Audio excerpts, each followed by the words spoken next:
तो दोस्तों, आपका बहुत बहुत स्वागत है एक नए वीडियो में, जिसमें आज हम बात करेंगे भक्ति काल की। ये महा मैराथन वीडियो होगा और लगभग 1.5 या 2 घंटे ये क्लास होगी। और 1.5 या 2 घंटे की क्लास में हम क्या करेंगे, पूरा भक्ति काल पढ़ेंगे। सभी जितने भी कवि हैं, इन कवियों को, चाहे वो निर्गुण कवि हों, चाहे वो सगुण धारा के कवि हों, चाहे राम भक्ति हो, चाहे कृष्ण भक्ति, सब जितने भी कवि हैं सबके बारे में हम लोग पढ़ेंगे। और वन लाइनर क्वेश्चन भी पढ़ेंगे। और इसके अतिरिक्त एमसीक्यू टाइप जो आपके क्वेश्चन बनते हैं, आपके एग्जाम में आने वाले हैं, सारे क्वेश्चनों को हम एक ही वीडियो में कंप्लीट करेंगे, है ना। तो देरी न करते हम लोग प्रारंभ करते हैं भक्ति काल का मैराथन वीडियो, है ना। चलिए सबसे पहले देखते हैं कि जो भक्ति काल है ना, क्या पढ़ रहे हैं हम लोग, पढ़ेंगे भक्ति काल के बारे में, ठीक है। भक्ति काल को तो सबसे पहला क्वेश्चन यही बनता है कि भक्ति काल की हम क्या क्या कौन कौन चीजें पढ़ेंगे। तो सारी चीजें पढ़ेंगे, ये ना। तो सबसे पहले हम पढ़ेंगे भक्ति काल की भूमिका, भक्ति काल की उत्पत्ति, समय सीमा, भक्ति काल के जो अन्य नाम हैं, भक्ति काल के उदय होने के कारण, भक्ति काल की शाखाएं, प्रमुख कवि, उनकी रचनाएं, वन लाइनर क्वेश्चन और एमसीक्यू टाइप क्वेश्चन जो आपके एग्जाम में बार बार पूछे जाते हैं, ठीक है। इन सारी चीजों को हम लोग पढ़ेंगे। देखिए सबसे पहले हम लोग समझते हैं, एक चीज क्वेश्चन बार बार आता है, इसको सबसे पहले ही हम पढ़ लेंगे कि आचार्य रामचंद्र शुक्ल ने भक्ति काल के बारे में क्या कहा है ना। देश के मुसलमानों का राज्य हो जाने से हिंदू जनता के हृदय में गौरव, गर्व और उत्साह का अभाव था। हिंदू मंदिर और मूर्तियां तोड़ी जा रही थी, महापुरुषों का अपमान हो रहा था, जिसके कारण उनका ध्यान केवल भगवान की भक्ति और करुणा की ओर ले जाने का एक सुगम मार्ग था। भक्ति काल का प्रारंभ इसीलिए किया गया। ये इस बात को स्वीकार किया है, कहा, इस कथन को कहा है आचार्य रामचंद्र शुक्ल ने। और ये कथन बार बार पूछा जाता है, इसीलिए मैंने सबसे पहले इसे बता दिया, है ना। दूसरा क्वेश्चन अधिकतर आता है आचार्य रामचंद्र शुक्ल का ही, दूसरा जो कथन है वो भी बार बार आता है कि आचार्य रामचंद्र शुक्ल के मत के का विरोध करते हुए आचार्य हजारी प्रसाद द्विवेदी ने कहा है कि अगर इस्लाम नहीं आया होता तो इस साहित्य का 12 आना वैसे ही होता जैसे कि आज। बौद्ध धर्म लोक जो धर्म का रूप ग्रहण कर रहा था, जिससे निश्चित चिन्ह हम हिंदी साहित्य में पाते हैं। इन कथनों को, इन पंक्तियों को कहा था हजारी प्रसाद द्विवेदी। रामचंद्र शुक्ल और हजारी प्रसाद द्विवेदी के ये कथन एग्जाम में बार बार पूछे जाते हैं, ठीक है। आप लोग दोस्तों, इसका पीडीएफ आपको टेलीग्राम चैनल पर मिल जाएगा, बिल्कुल भी परेशान मत होइए, ठीक है। मेन मेन चीजों को हम पढ़ते हैं। तो यहाँ देखिए भक्ति काल की भूमिका, है ना। भक्ति काल के बारे में हम लोग अच्छी तरीके से डिस्कस करेंगे, सभी चीजों को पढ़ेंगे। तो देखिए कहाँ से भक्ति शब्द की उत्पत्ति होती है, कहाँ से भक्ति काल का जो प्रादुर्भाव होता है, इन चीजों को हम पढ़ेंगे। देखिए एक व्यक्ति हुए मोनियर विलियम्स के अनुसार, इन्होंने कहा कि भक्ति शब्द की उत्पत्ति भज धातु से होती है ना, भज धातु से होती है। और भक्ति का सर्वप्रथम उल्लेख कहां पर हुआ है, तो श्वेतांबर उपनिषद में हुआ है। तो पहला क्वेश्चन यही आता है कि भक्ति शब्द का सर्वप्रथम उल्लेख कहां किया गया है, तो आपका आंसर होगा श्वेतांबर उपनिषद में, ठीक है। भारत में द्रविड़ संस्कृत में किस परंपरा का उदय हुआ, यानी इस परंपरा का उदय हुआ है, यानी तो यहाँ पर आपका आंसर भी यही होगा, कौन सा, भक्ति काल, है ना। अब यहाँ पर देखिए सबसे पहले देखो बताया कि भारत में द्रविड़ जो संस्कृति, यानी जो दक्षिण भारत था, वहां पर भक्ति का उदय हुआ, है ना। और उत्तर भारत में कौन लेकर आया, अभी आगे हम लोग पढ़ेंगे। भक्ति काल से आशय उस काल से माना जाता है जिसमें मुख्यतः भागवत धर्म के प्रचार प्रसार के फलस्वरूप भक्ति आंदोलन आरंभ हुआ था। लेकिन यह भावना केवल वैष्णव धर्म तक सीमित न रहकर शैव धर्म, शाक्त धर्म, बौद्ध धर्म, जैन धर्म, अन्य संप्रदाय भी इससे प्रभावित हुए। ये चीजें बताई गई हैं, ठीक है। अब यहाँ पर देखेंगे आचार्य रामचंद्र शुक्ल ने भक्ति काल की समय सीमा क्या बताई है ना। तो उनके अनुसार जो समय सीमा है वो है 1375 ईस्वी से लेकर के 1700 ईस्वी तक, यानी सन की बात करेंगे 1318 ईस्वी से लेकर के 1643 ईस्वी तक। और संवत की बात करेंगे तो 1375 ईस्वी संवत से लेकर के 1700 संवत तक, है ना। तो सन भी हो गया और ये हो गया आपका संवत। अब देखिए अलग अलग विद्वानों ने जो मत दिए हैं, यहाँ से मत पूछे जाते हैं, तो आप देखिए सबसे पहले क्या ग्रियर्सन महोदय जी ने कहा है कि भक्ति आंदोलन ईसाइयत की देन है ना, क्योंकि ग्रियर्सन महोदय जी क्रिश्चियन थे, ईसाई थे, इसीलिए इन्होंने कहा जो भक्ति आंदोलन है ना वो ईसाइयत की देन है। आचार्य रामचंद्र शुक्ल ने कहा कि भक्ति आंदोलन इस्लामी आक्रमण से पराजित जो हिंदू जनता की निराश मनः स्थिति से उत्पन्न होता है भक्ति काल। ठीक है, ये आचार्य रामचंद्र शुक्ल के विचार थे। हजारी प्रसाद द्विवेदी जी ने क्या कहा?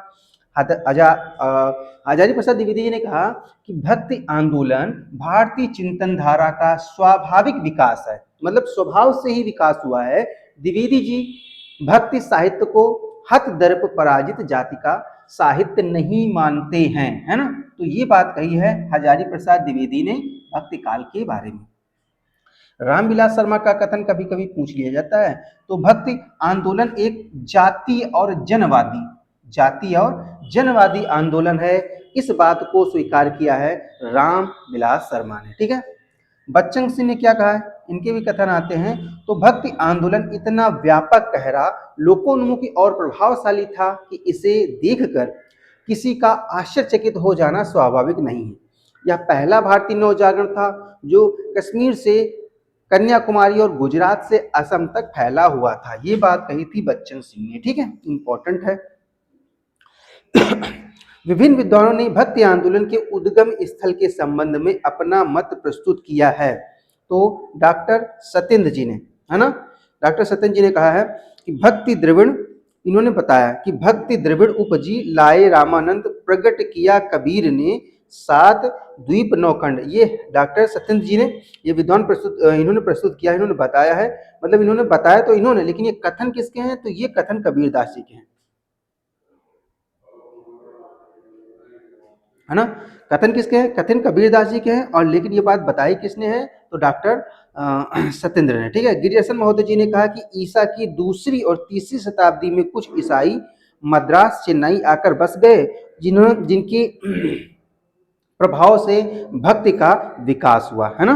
तो ये चीजें हैं, यहाँ पर याद रखना। ये जो कथन है भक्ति द्रविड़ उपजी लाए रामानंद, इसको हम अभी आगे पढ़ेंगे, इन पंक्तियों को कबीरदास जी ने बताया है। तो आगे बढ़ते हैं और देखते हैं हिंदी साहित्य का विभाजन। ये आप पहले ही पढ़ चुके हैं, हिंदी साहित्य का विभाजन काल पढ़ चुके हैं, हम लोग पढ़ रहे हैं विभक्ति काल, तो इन चीजों को आप लोग पहले ही पढ़ चुके हैं। 4 भागों में हिंदी साहित्य को बांटा गया था, आदिकाल, पूर्व मध्यकाल, उत्तर मध्यकाल और आधुनिक काल, है ना। अब इसमें देखो, जो आदिकाल को वीर गाथा काल नाम दिया गया, है ना। वीर गाथा काल किसने? रामचंद्र शुक्ल जी ने बताया था, है ना। और भक्ति काल नाम दिया गया था, रीति काल नाम दिया गया है, और गद्य काल नाम दिया गया है ना। इन चीजों को की चर्चा हम पहले ही कर चुके हैं। सन की बात करेंगे तो आदिकाल चला था 1050 से लेकर के विक्रम संवत से लेकर के 1375 विक्रम संवत, है ना। और 1375 विक्रम संवत से लेकर 1700 विक्रम संवत, और जो उत्तर मध्यकाल यानी रीति काल चला वो 1700 से लेकर के 1900 विक्रम संवत, और 1900 से लेकर अब तक जो चल रहा है वो गद्य काल चल रहा है। ठीक है, सन की बात करेंगे, सन कभी कभी पूछ लिया जाता है, तो 993 ईस्वी से लेकर के 1318, 1318 से लेकर 1643, 1643 से 1843 और 1843 से अब तक, है ना। ये सब चीजें हैं, इंपॉर्टेंट है, जो कि आपके एग्जाम में आती हैं। भक्ति काल जो है सर्वमान्य तथ्य, है ना, रामचंद्र शुक्ल के अनुसार बताया गया है कि जो भक्ति काल का जो समय है, समय सीमा जो ये बताई है ना, ये आचार्य रामचंद्र शुक्ल जी के द्वारा समय सीमा बताई गई है। ठीक है, हिंदी साहित्य का स्वर्ण काल किसे कहा गया है ना? हिंदी साहित्य का स्वर्ण काल, है ना, ये जॉर्ज गिरियर्सन महोदय जी ने हिंदी साहित्य का स्वर्ण काल कहा है ना। हिंदी साहित्य का, और बाबू श्याम सुंदर दास जी ने हिंदी साहित्य का स्वर्ण काल बोला है। ठीक है, हिंदी साहित्य का स्वर्ण युग की बात की जाए, है ना, तो युग कहा है श्याम सुंदर दास जी ने। स्वर्ण काल किसने? जॉर्ज गिरियर्सन ने कहा है। स्वर्ण युग की बात करेंगे श्याम सुंदर दास ने कहा। कलात्मक उत्कर्ष का काल, ये पृथ्वीनाथ कमल यानी कुलश्रेष्ठ ने कहा है। एक नई दुनिया, ये हजारी प्रसाद द्विवेदी जी ने एक नई दुनिया कहा है। ठीक है, तो चलिए आगे बढ़ते हैं और चीजों को देखते हैं। अब कभी कभी ये क्वेश्चन बन जाता है कि भक्ति शब्द की उत्पत्ति कहाँ से हुई, है ना। तो यहाँ पर इसका अर्थ देख लेंगे और उत्पत्ति देख लेंगे, है ना। देखिए, भक्ति शब्द की जो उत्पत्ति है संस्कृत के भज धातु से हुई है, जिसका अर्थ है सेवा करना। इसका अर्थ क्या है? सेवा करना, ठीक है।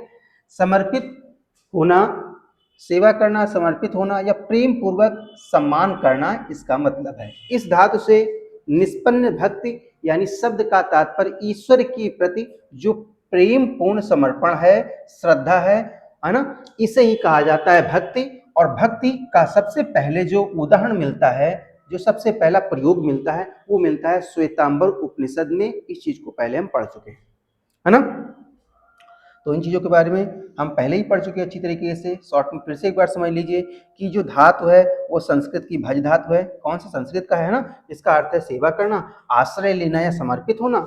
और इसका प्रत्यय की बात करेंगे तो 3 प्रत्यय लगा हुआ है, लगने से भक्ति शब्द बनता है। अर्थ इसका मूल जो अर्थ है ईश्वर के प्रति प्रेम पूर्ण समर्पण, श्रद्धा और सेवा है ना।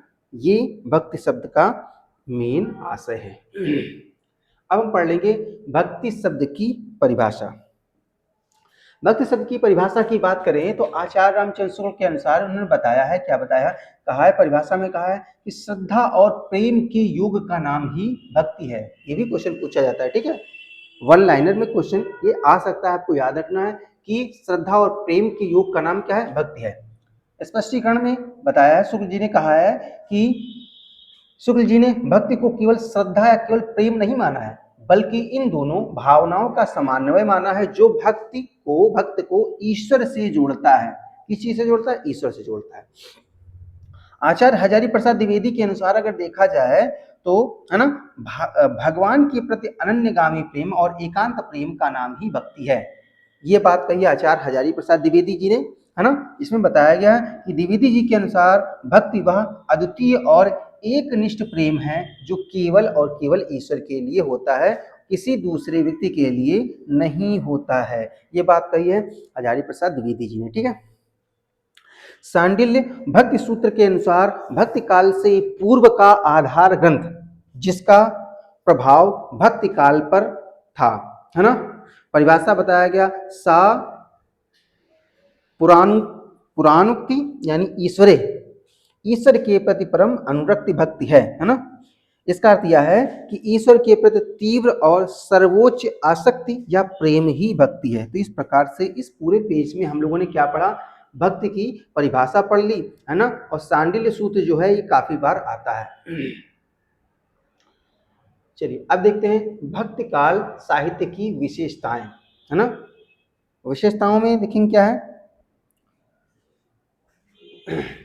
तो इस भक्ति काल में बताया गया गुरु महिमा के बारे में बताया गया है। भक्ति काल भक्ति भावना की इसमें प्रधानता है। बहुजन हिताय की बात की गई है, सबको समानता दी गई है। प्रबंधात्मक चरित्र काव्य का वर्णन किया गया और नीति काव्यों का भी वर्णन किया गया है। आगे हम लोग पढ़ेंगे अभी, ठीक है। भक्ति आंदोलन के जो कारण बताए गए हैं, उदय के कारण, वो कौन कौन से हैं? तो देखिए कौन कौन से कारण। पहला है मुस्लिम आक्रमणकारियों की देन। ये बात कही है आचार्य रामचंद्र शुक्ल ने, और ये क्वेश्चन आता है, ठीक है, कि जो भक्ति आंदोलन है ना, वो मुस्लिम आक्रमणकारियों की देन है। आचार्य रामचंद्र शुक्ल जी ने ये बात कही है, ठीक है। अरब आक्रमणकारियों की देन किसने कहा है? ये कहा है ताराचंद ने, है ना। ईसाइयत की देन है, ये बेबर ने कहा है। कीच महोदय और जॉर्ज ग्रियर्सन जी ने कहा है कि ये जो भक्ति काल आंदोलन है ना, ये ईसाइयत की देन है, ठीक है। पराजय और हताशा का परिणाम है, ये बात कही है राम कुमार वर्मा जी ने, कि जब अंग्रेज आए यहाँ पर, अरब आक्रमणकारी आए, उन्होंने यहाँ की जनता को परेशान किया, जनता हताश हो गई, यहाँ के राजा हार गए। तो ये हताशा और पराजय का परिणाम है, ये बात कही है राम कुमार वर्मा जी ने। पराजित मनोवृत्ति का परिणाम, ये भी बात कही है बाबू गुलाब राय जी ने। स्वाभाविक मनोवृत्ति, ये देखिए बहुत क्वेश्चन आता है, आपको याद रखना, बहुत बारी क्वेश्चन आया है कि स्वाभाविक मनोवृत्ति, ये बात कही है आचार्य हजारी प्रसाद द्विवेदी जी ने। कहा कि ये तो स्वाभाविक मनोवृत्ति है, समाज में जिस प्रकार से ईश्वर की आराधना, पूजा, है ना, इस प्रकार के जो कार्य प्रारंभ हुए, तो इससे क्या हुआ, भक्ति काल का उदय हुआ। भारत की सांस्कृतिक परंपरा के आधार पर आचार्य हजारी प्रसाद द्विवेदी जी ने कहा कि ये जो भक्ति का उदय हुआ है ना, वो जो भारत की संस्कृति है ना, इसकी परंपरा का जब लोगों को ज्ञान हुआ, तो उन्होंने भक्ति काल के माध्यम से इसको आगे बढ़ाया, है ना। तो ये सारी चीजें बहुत इंपॉर्टेंट हैं, बार बार आपके एग्जाम में आती हैं, तो ये चीज समझ में आ गई, है ना। चलिए आगे बढ़ते हैं और देखते हैं भक्ति काल के बारे में और कौन कौन सी चीजें इंपॉर्टेंट है। तो देखिए सबसे इंपॉर्टेंट चीज है कि जो भक्ति काल है ना, इसकी जो शुरुआत हुई वो दक्षिण भारत में हुई। कहाँ हुई, दक्षिण भारत में। तो दक्षिण भारत भक्ति काल के जो कवियों की देन है, वो है दक्षिण भारत की। दक्षिण भारत में दो संप्रदाय थे, स्टार्टिंग में दो संप्रदाय थे। पहला जो संप्रदाय था वो अलवार थे, है ना, और दूसरे कौन थे, नयनार थे। ये अलवार और नयनार से काफी क्वेश्चन बनते हैं, ठीक है। तो जो अलवार थे ना, ये विष्णु या उनके अवतारों, विशेषकर कृष्ण की भक्ति करने वाले जो कवि थे, उनको अलवार बोला गया, है ना। तो पहला क्वेश्चन ये भी बनता है कि अलवार किसे कहते हैं, और ये केवल वन लाइनर ही नहीं, यानी ये केवल एमसीक्यू टाइप नहीं है जो आपका एलटी गेट में हो गया। अभी जो मेंस का एग्जाम आएगा ना, वहां भी यही क्वेश्चन पूछे जाएंगे। वहां पर सब्जेक्टिव आपका होगा, वहां पर भी ऐसे ही क्वेश्चन पूछे जाएंगे। तो आपको यही क्वेश्चन देखने को मिलेंगे, इसीलिए आप लोग इसको ठीक तरीके से पढ़िए और नोट कीजिए। इसका पीडीएफ मैं आपको प्रोवाइड करा दूंगा। देखिए पूछा जाएगा अलवार कौन थे, है ना, तो आपको देना पड़ेगा, लिखना पड़ेगा ये विष्णु था, उनके अवतारों विशेषकर कृष्ण की भक्ति करने वाले कवियों को अलवार बोला जाता था। अलवारों की संख्या कितनी है ना, तो कितनी है, 12 अलवार थे। इसमें से पहले अलवार कौन थे, मोयंक थे, और अंतिम तिरुमगय थे, ठीक है। अंतिम मोयंक और अंतिम कौन थे, तिरुमगय थे। ये क्वेश्चन आपका 1 नंबर या 2 नंबर में भी आ सकता है। इनकी रचनाएं किसमें है, तो तमिल भाषा में है, जिन्होंने सामूहिक रूप से दिव्य प्रबंधन कहा है ना। ये शाखा लगभग 6वीं से 9वीं शताब्दी ईस्वी के बीच में लोकप्रिय थी। सबसे प्रसिद्ध अलवारों में नम्मा अलवार सबसे प्रसिद्ध, और पेरियार अलवार, एकमात्र महिला अलवार का भी आंडाल शामिल हैं, है ना।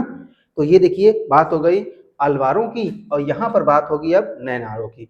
ये जो नायनार थे ना, ये शिव की भक्ति करने वाले कवि थे। प्रथम नयनार अनय नयनार, ठीक है। अंतिम ईसय नयनार प्रथम महिला जो कर इक्कल नयनार थी, ठीक है।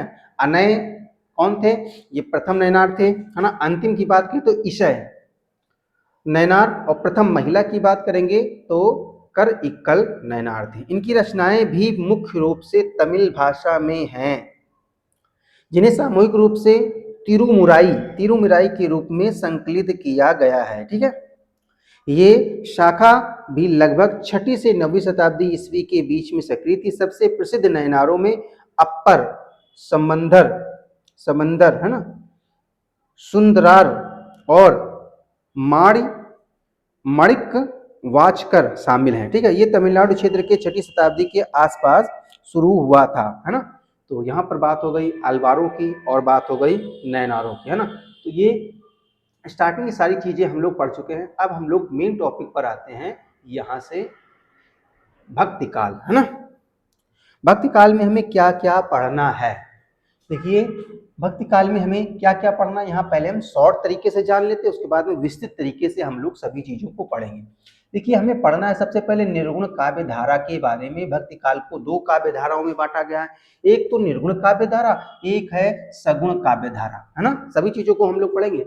निर्गुण काव्य धारा में ज्ञानाश्रयी शाखा आती है और प्रेमाश्रयी शाखा आती है। ये क्वेश्चन आपका 2 नंबर में बन सकता है, जो आपका एलटी एग्जाम का रिटन एग्जाम आने वाला, ठीक है। कि कितने भागों में बांटा गया, 2 भागों में, ज्ञानाश्रयी और प्रेमाश्रयी। जो ज्ञानाश्रयी शाखा है ना, इनमें जो काव्य धारा है उसको संत काव्य धारा बोला जाता है, और जो प्रेमाश्रयी शाखा है इनको सूफी काव्य धारा बोला जाता है, ठीक है। इनमें हम काफी लोगों को आगे पढ़ेंगे, काफी कवियों के बारे में पढ़ेंगे। अभी यहाँ पर मैंने बता दिया केवल कबीरदास जी के बारे में और गुरु नानक जो मेन है, मुख्य है, ठीक है।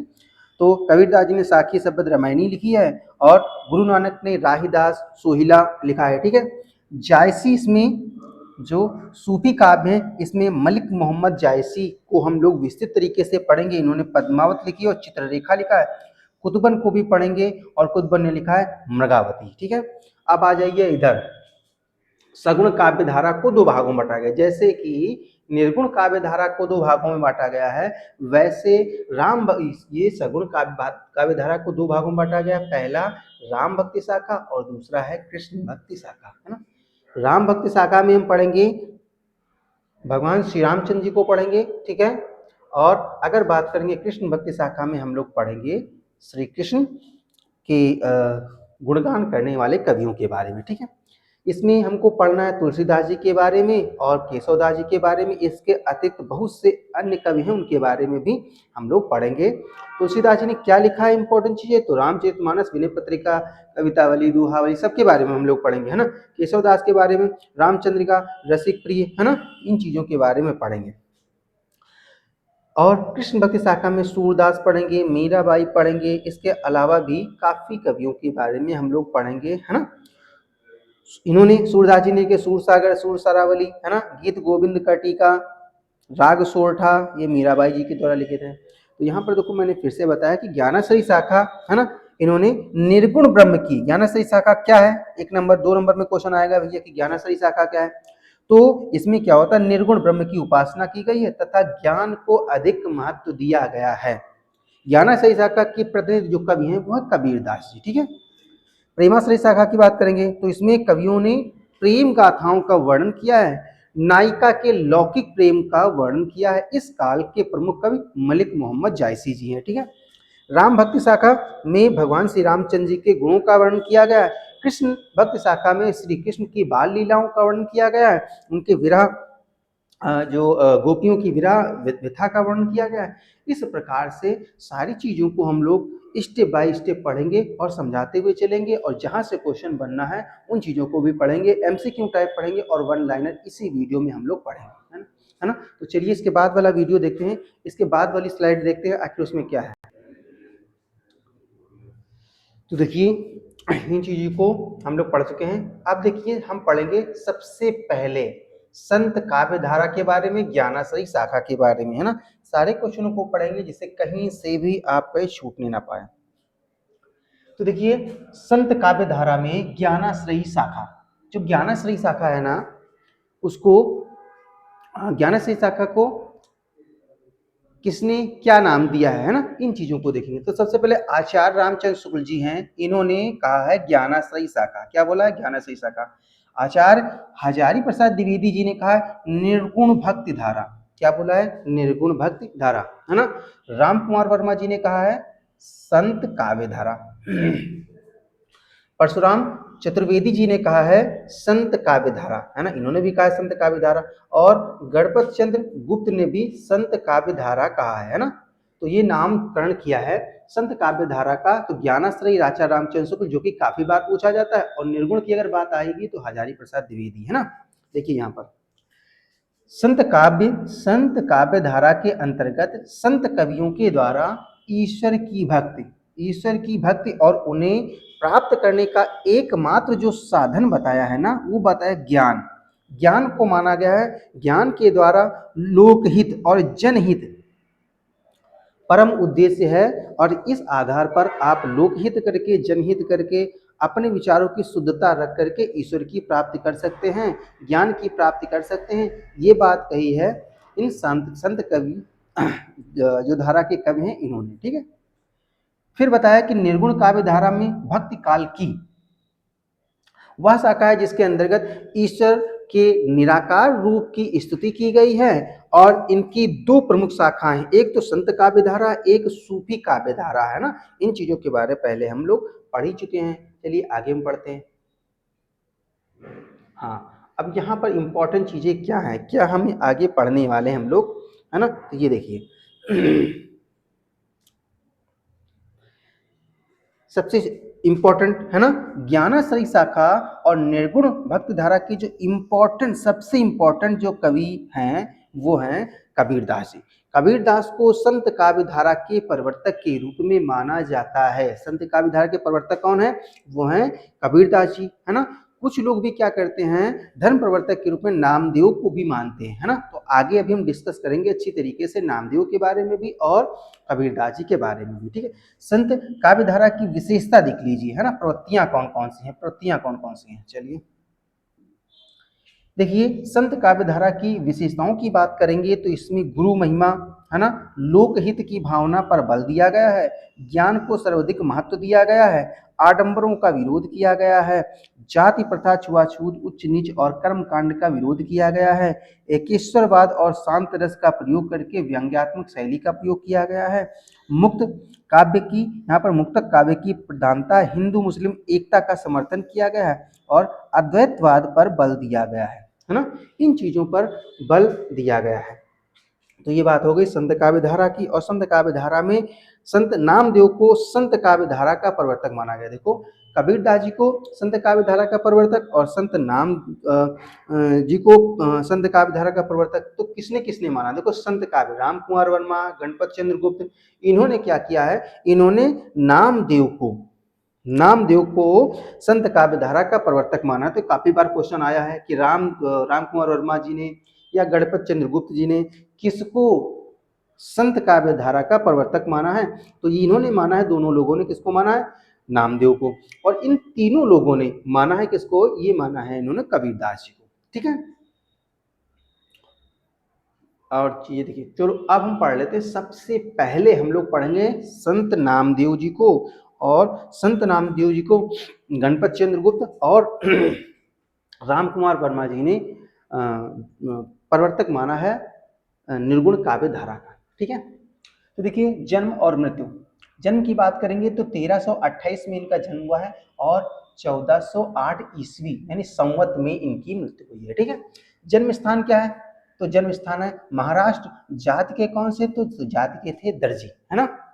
संप्रदाय की बात की जाए तो वारकरी संप्रदाय के ये थे। गुरु की बात कीजिए, विसेवा खेचर इनके गुरु थे, जो काफी बार क्वेश्चन आया हुआ है कि नामदेव के गुरु का नाम बताइए, तो आपको बताना है विशोवा खेचर, ठीक है। रचना की बात करेंगे तो रचना इनकी अभंग है, जो कि मराठी, है ना, मराठी यानी हिंदी पद में है। और अगर हम बात करेंगे वाणी और तीर्थवली, है ना, ये इनकी प्रमुख रचनाएं हैं।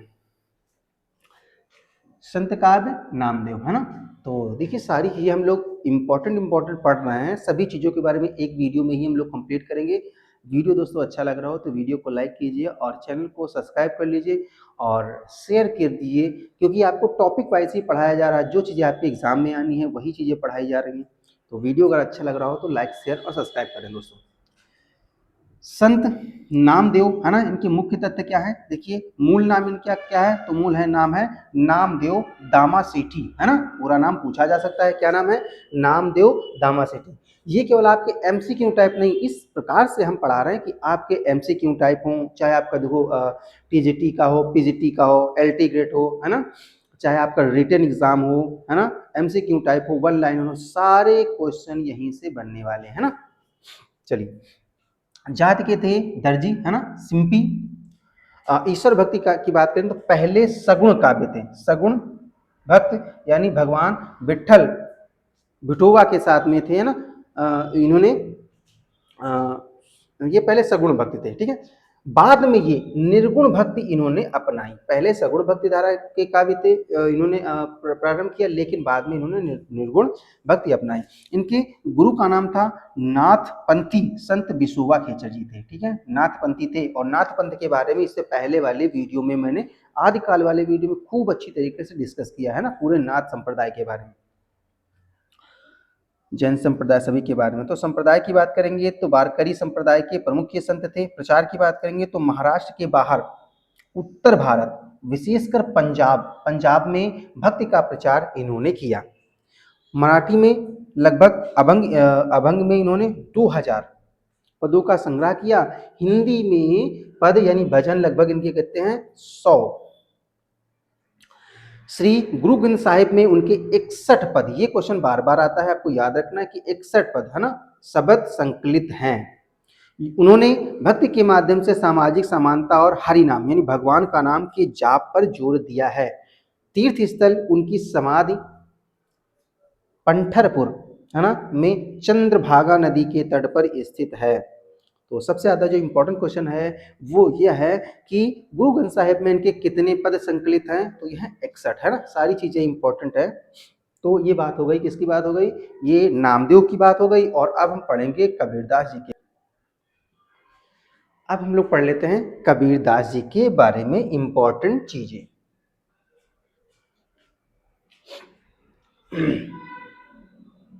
देखिए कबीरदास जी के बारे में कुछ इंपॉर्टेंट चीजें हैं, इन चीजों को हम लोग पढ़ेंगे।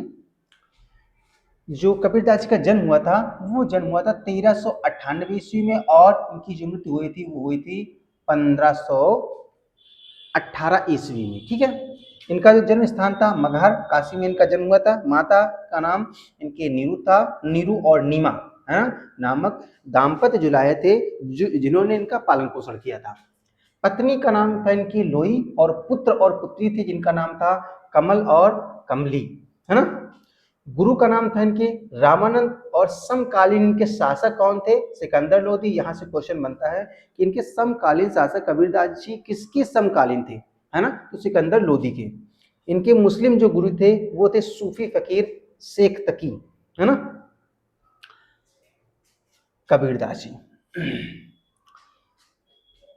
रचना की बात करेंगे तो इन्होंने रामायणी लिखा है। रामायणी का अर्थ होता है रामायण, है ना, और ये छंद जो इसमें यूज किया गया है वो चौपाई और दोहा है। ब्रजभाषा और पूर्वी बोली में इसको लिखा गया है। ठीक है, फिर है दूसरा शब्द, है ना, शब्द का मतलब होता है शब्द, है ना। पद इसमें यूज किया गया, छंद यूज किया गेय पद, और ब्रजभाषा और पूर्वी बोली में भी इसका प्रयोग किया गया है। ठीक है, फिर है साखी। साखी का मतलब होता है साक्षी, है ना, साक्षी का मतलब, इसमें छंद जो है दोहा, और ये राजस्थानी पंजाबी मिश्रित खड़ी बोली का प्रयोग इसमें किया गया है। ठीक है, तो ये क्वेश्चन एक बार, काफी बार ये भी क्वेश्चन बना हुआ है कि साखी में किन किन भाषाओं का प्रयोग किया गया, तो राजस्थानी भाषा, पंजाबी भाषा और मिश्रित खड़ी बोली का प्रयोग किया गया। हजारी प्रसाद द्विवेदी के अनुसार जो बीजक है, बीजक पर कई टीकाएं लिखी गई हैं, और ये टीकाएं आपको याद होनी चाहिए, इंपॉर्टेंट है, ये आता है। तो एक है त्रिज्या, त्रिज्या टीका, ये 1892 में ईस्वी में लिखी गई है। इसके जो लेखन करता है वो है पूरनदास जी। ठीक है, जू देवी का टीका, ये बनारस से प्रकाशित हुई थी, महाराजा विश्वनाथ सिंह ने इसको लिखा है। कबीरदास से संबंधित प्रमुख ग्रंथ और उनके संपादक हैं अयोध्या सिंह उपाध्याय हरिऔध जी ने लिखा है कबीर वचनावली, जो कि 1916 में लिखा है, इसका प्रकाशन किया था। इंपॉर्टेंट है, कई बार क्वेश्चन ये आ चुका है।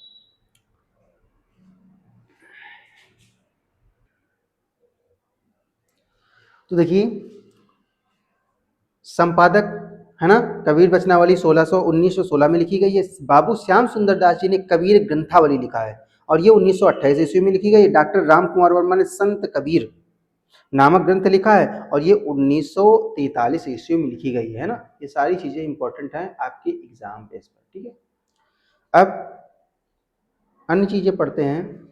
देखिए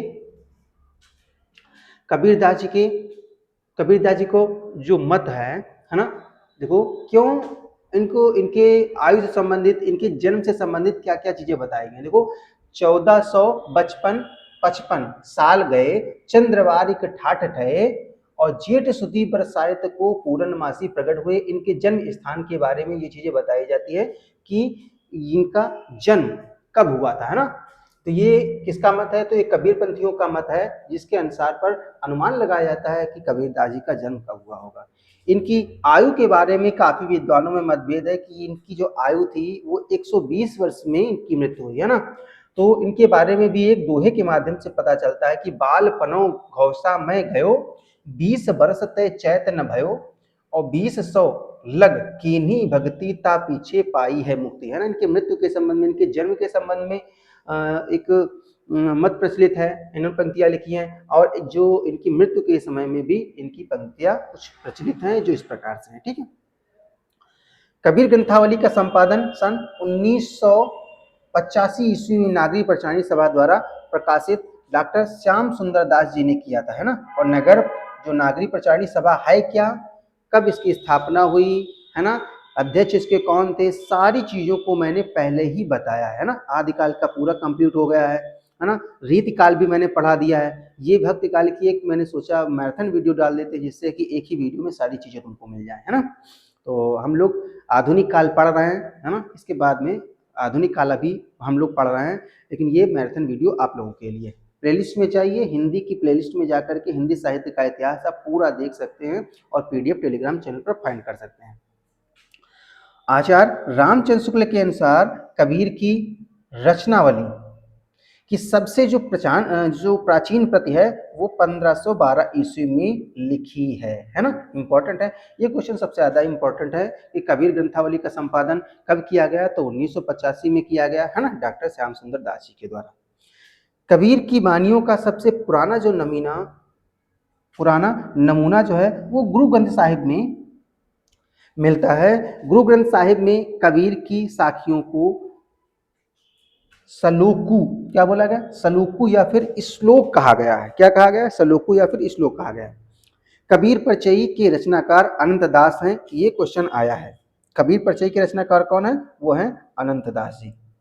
कबीर की उल्टा बाशियों का संबंध संधा भाषा से है। ये भैया संधा भाषा पहले ही पढ़ चुके हैं, जब हम लोग नाथ संप्रदाय पढ़ रहे थे, है ना, तो उस समय संधा भाषा की बात आई थी। और यहाँ पर कबीरदास जी की जो उल्टा भाषियों का जो संबंध है वो संधा भाषा से बताया जाता है। अब इनकी जो भाषा है, भाषा के संबंध में कुछ मत है। देखो आचार्य रामचंद्र शुक्ल जी ने कहा है कि जो भाषा है वो सदुक्कड़ी है। कई बार क्वेश्चन आया हुआ है कि जो कबीरदास जी की भाषा क्या थी, तो कौन सी भाषा थी, सदुक्कड़ी थी। श्याम सुंदर दास जी ने कहा है पंचमेल खिचड़ी है इनकी भाषा, है ना। आचार्य हजारी प्रसाद द्विवेदी जी ने कहा है कि भाषा का डिक्टेटर इनको बोला है। बच्चन सिंह ने कहा है संत भाषा है। और गोविंद जो गुणायत ने कहा है सदुक्कड़ी भाषा, है ना। तो सदुक्कड़ी भाषा से रिलेटेड काफी बार क्वेश्चन पूछे जा चुके हैं। अब इनकी कुछ पंक्तियां पढ़ लेंगे जो कि आपके एग्जाम में आती हैं। आचार्य रामचंद्र शुक्ल जी ने क्या कहा है, क्या मत है आचार्य रामचंद्र शुक्ल जी का कबीरदास जी के बारे में। देखिए इसमें कोई संदेह नहीं है कि कबीर ने ठीक मौके पर जनता के उस बड़े भूभाग को संभाला जो नाथ पंथियों के प्रभाव से प्रेम भाव और भक्ति रस से शून्य या शुष्क पड़ता जा रहा था। ये बात कही है आचार्य रामचंद्र शुक्ल जी ने, है ना। और ये बात क्यों कही है, इससे पहले वाला वीडियो आप लोग देखिए, उसमें पता चलेगा जो नाथ पंथी थे ना, नाथ पंथियों का जो प्रभाव इतना बढ़ गया था कि जो प्रेम भाव था, जनमानस में जो प्रेम भाव था वो भक्ति इतनी कठोर भक्ति पर बल देते थे कि जो प्रेम भाव था वो शून्य हो गया था, है ना। यही बात कही है आचार्य रामचंद्र शुक्ल जी ने। आप चाहिए नाथ पंथ का वीडियो देखिए, सारी चीजें क्लियर हो जाएंगी। कबीरदास जी की पंक्तियों की बात करेंगे तो दशरथ सुत तिहुँ लोक बखाना, है ना। ये बहुत इंपॉर्टेंट है क्योंकि जैसे बात आती है दशरथ सुत तिहुँ लोक बखाना, लोग क्या लगा देते हैं, गोस्वामी तुलसीदास जी लगा देते हैं। नहीं है, किसकी पंक्तियां हैं, कबीरदास जी की। कि झिलमिल झगड़ा झूलत बाकी रही न काहू और गोरख अटके कालपुर कौन बहावे साहू, है ना। ये पंक्तियां हैं कबीरदास जी की। यहाँ पर देखिए हजारी प्रसाद द्विवेदी जी ने क्या मत प्रस्तुत किया है, क्या कहा है। हिंदी साहित्य में 1000 वर्षों, यहाँ पर 1000 वर्ड आएगा तो आप समझ जाना हजार से हजारी ये मत आते हैं एग्जाम में, ठीक है। हिंदी साहित्य में 1000 वर्षों के इतिहास में कबीर जैसा व्यक्तित्व लेकर कोई उत्पन्न नहीं हुआ। महिमा में यह व्यक्तित्व केवल एक ही प्रतिद्वंदी जानता है, वो कौन है, वो तुलसीदास जी हैं, है ना। तो ये चीजें, ये बात किसने कही, आचार्य हजारी प्रसाद द्विवेदी जी ने कही। डॉक्टर राम कुमार वर्मा ने कहा है कि कबीर ने अपने रहस्यवाद में अद्वैतवाद और सूफी मत की गंगा यमुना एक साथ बहा दी। ये बात किसने कही है, ये राम कुमार वर्मा जी ने कही है। सारे मत बहुत इंपॉर्टेंट हैं, आपके एग्जाम में पूछे गए हैं और पूछे जाने की संभावना भी है।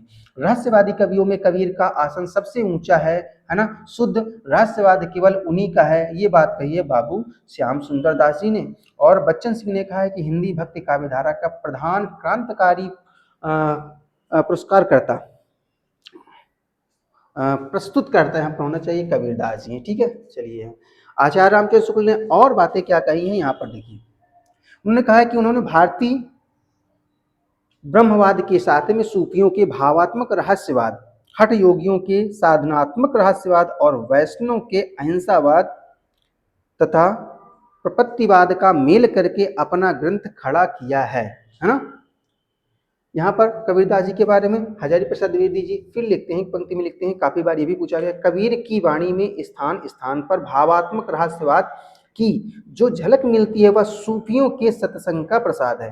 कहीं इन्होंने ब्रह्मा को खसम या पति मानकर अन्योक्ति बांधी है और कहीं पर स्वामी या मालिक माना है ना। तो ये चीजें कही है आचार्य हजारी प्रसाद द्विवेदी जी ने। कुछ ये पंक्तियां हैं कि तुम जिन जानो गीत है यह निज ब्रह्म विचार, काफी बार क्वेश्चन ये आया हुआ है। ये पंक्तियां हैं कबीरदास जी की। माँ से कागज छुयो नहीं, कलम गयो नहीं हाथ, मैं कहता आखिन की देखी, तू कहता कागज की लेखी, हर जननी में बालक तोरा, चलन चलन सब लोग कहत हैं, ना जानो बैकुंठ कहाँ, हरि मोरा प्यू तय में हरि ते बहुरिया, हमन है इश्क मस्ताना, हमन को होशियारी क्या, निस्दिन खेलत रही सखियन संग, मोहि बड़ा डर लागे, है ना। तो इस प्रकार की पंक्तियां बहुत इंपॉर्टेंट हैं, आपके एग्जाम में बार बार पूछी जाती है। तो ये बात हो गई तुलसीदास जी की, बात हो गई। अब हम लोग जो निर्गुण काव्य धारा में अन्य जो कवि हैं उनके बारे में भी पढ़ेंगे, है ना।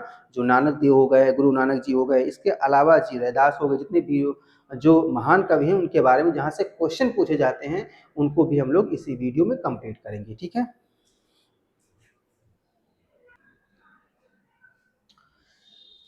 तो ज्ञानसई शाखा में अन्य जो महत्वपूर्ण कवि हैं उन कवियों के बारे में हम लोग अब पढ़ेंगे। तो संत काव्य धारा में अन्य कवियों को, जो ज्ञानश्री शाखा के अन्य कवि थे उनके बारे में पढ़ेंगे। तो सबसे पहले देखिए यहाँ पर ज्ञानश्री शाखा में जो अन्य कवि हैं, सबसे पहले हम लोग नामदेव के बारे में पढ़ चुके हैं, कबीरदास जी के बारे में पढ़ चुके हैं, है ना। अब हम पढ़ेंगे दादू दयाल के बारे में, है ना। यहाँ से क्वेश्चन काफी बनते हैं। फिर हम लोग पढ़ेंगे रैदास जी के बारे में, फिर हम लोग पढ़ेंगे गुरु नानक जी के बारे में, है ना।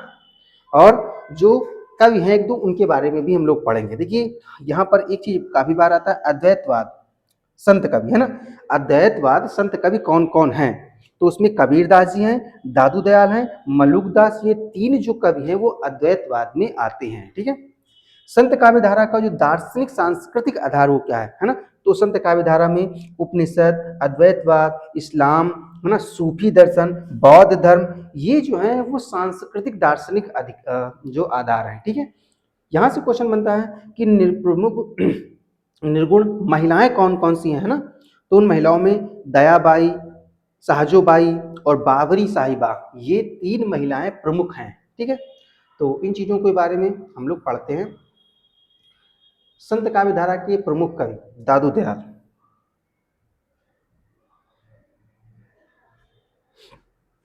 देखिए दादू दयाल के बारे में पढ़ते हैं। तो जात की बात करेंगे दादू दयाल की, तो ये धुनिया थे या फिर मोची थे, ठीक है। जन्म, इनका जन्म कब हुआ, तो 1544 ईस्वी में इनका जन्म हुआ है। मृत्यु की बात करेंगे तो 1603 ईस्वी, है ना, सांभर नराने में इनकी मृत्यु हुई थी। स्थान की बात करेंगे तो अहमदाबाद गुजरात में, है ना, वो स्थान पड़ता है। संप्रदाय की बात करेंगे तो ब्रह्म या पर ब्रह्म संप्रदाय से ये जुड़े हुए थे। उत्तराधिकारी की बात करेंगे तो अभी आप पढ़ेंगे, है ना, गरीबदास तथा मिस्किनी दास के उत्तराधिकारी थे, इनके उत्तराधिकारी थे। इनके उत्तराधिकारी कौन थे, गरीबदास तथा मिस्किन दास के ये उत्तराधिकारी थे। प्रमुख शिष्यों की बात करेंगे तो रज्जब, श्याम सुंदर, है ना, और प्रागदास, जन गोपाल, जगजीवन, ये इनके क्या शिष्य थे, और ये उत्तराधिकारी गरीबदास और मिस्किनी दास के उत्तराधिकारी थे। प्रमुख रचनाओं की बात करेंगे तो हरडे बानी, अंधबदु, काया बोली, है ना, और जो भाषा यूज की है इन्होंने, भाषा में राजस्थानी, खड़ी बोली, मिश्रित ब्रज भाषा का प्रयोग किया है। संगम स्थल की बात करेंगे तो अलख दरीबा जो है इनका संगम स्थल है ना। रैदास की बात करेंगे तो रैदास को ही रविदास के नाम से जाना जाता है ना, याद रखना। जात की चमार थे, गौतम थे। मृत्यु की बात करेंगे इनकी, इनकी जो जन्म हुआ था वो 1388 ईस्वी में हुआ था, इनकी मृत्यु हुई थी 1518 ईस्वी में।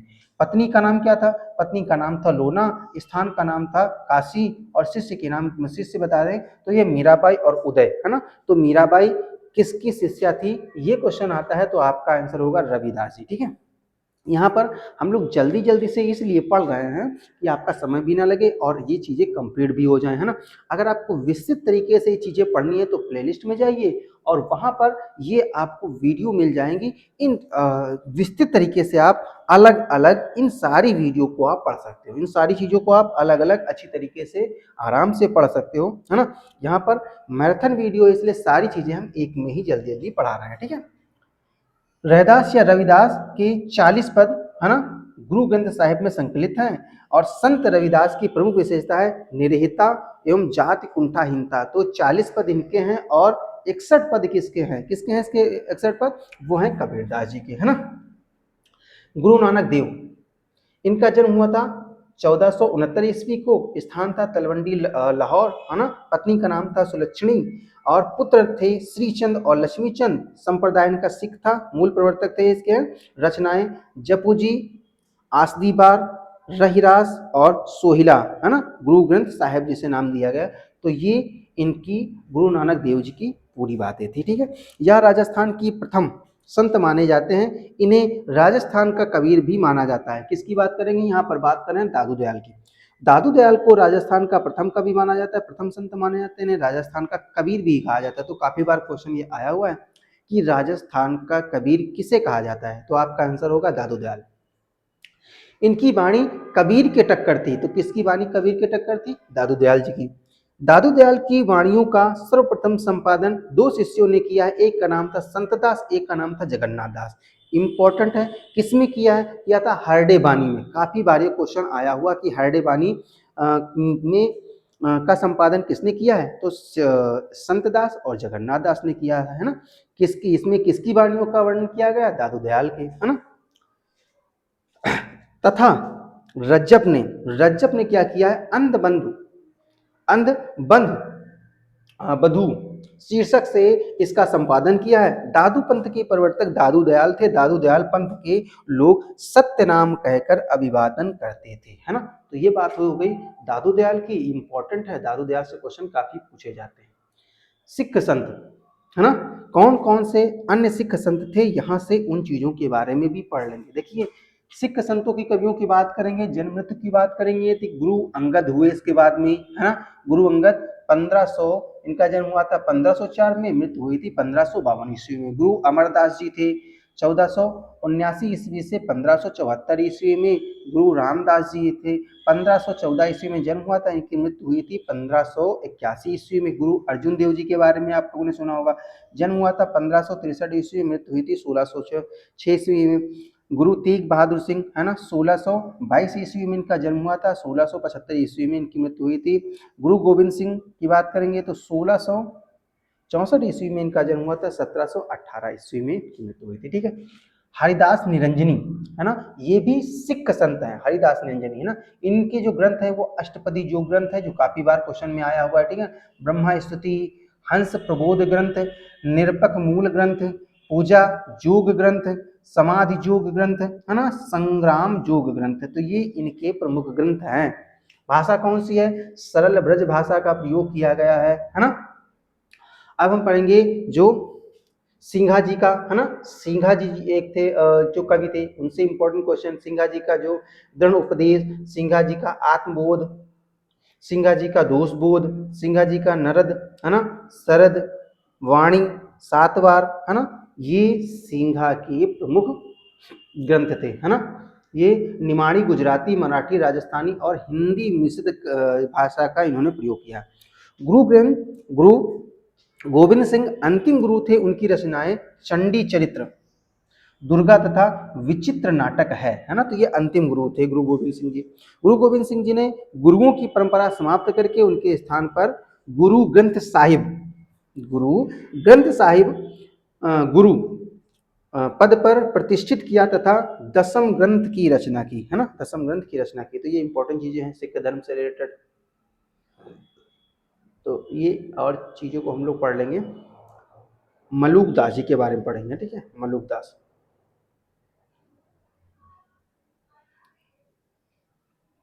ये थोड़ा सा यहाँ पर मिस्टेक हो गई है, यहाँ पर भूगोल नहीं दोस्तों।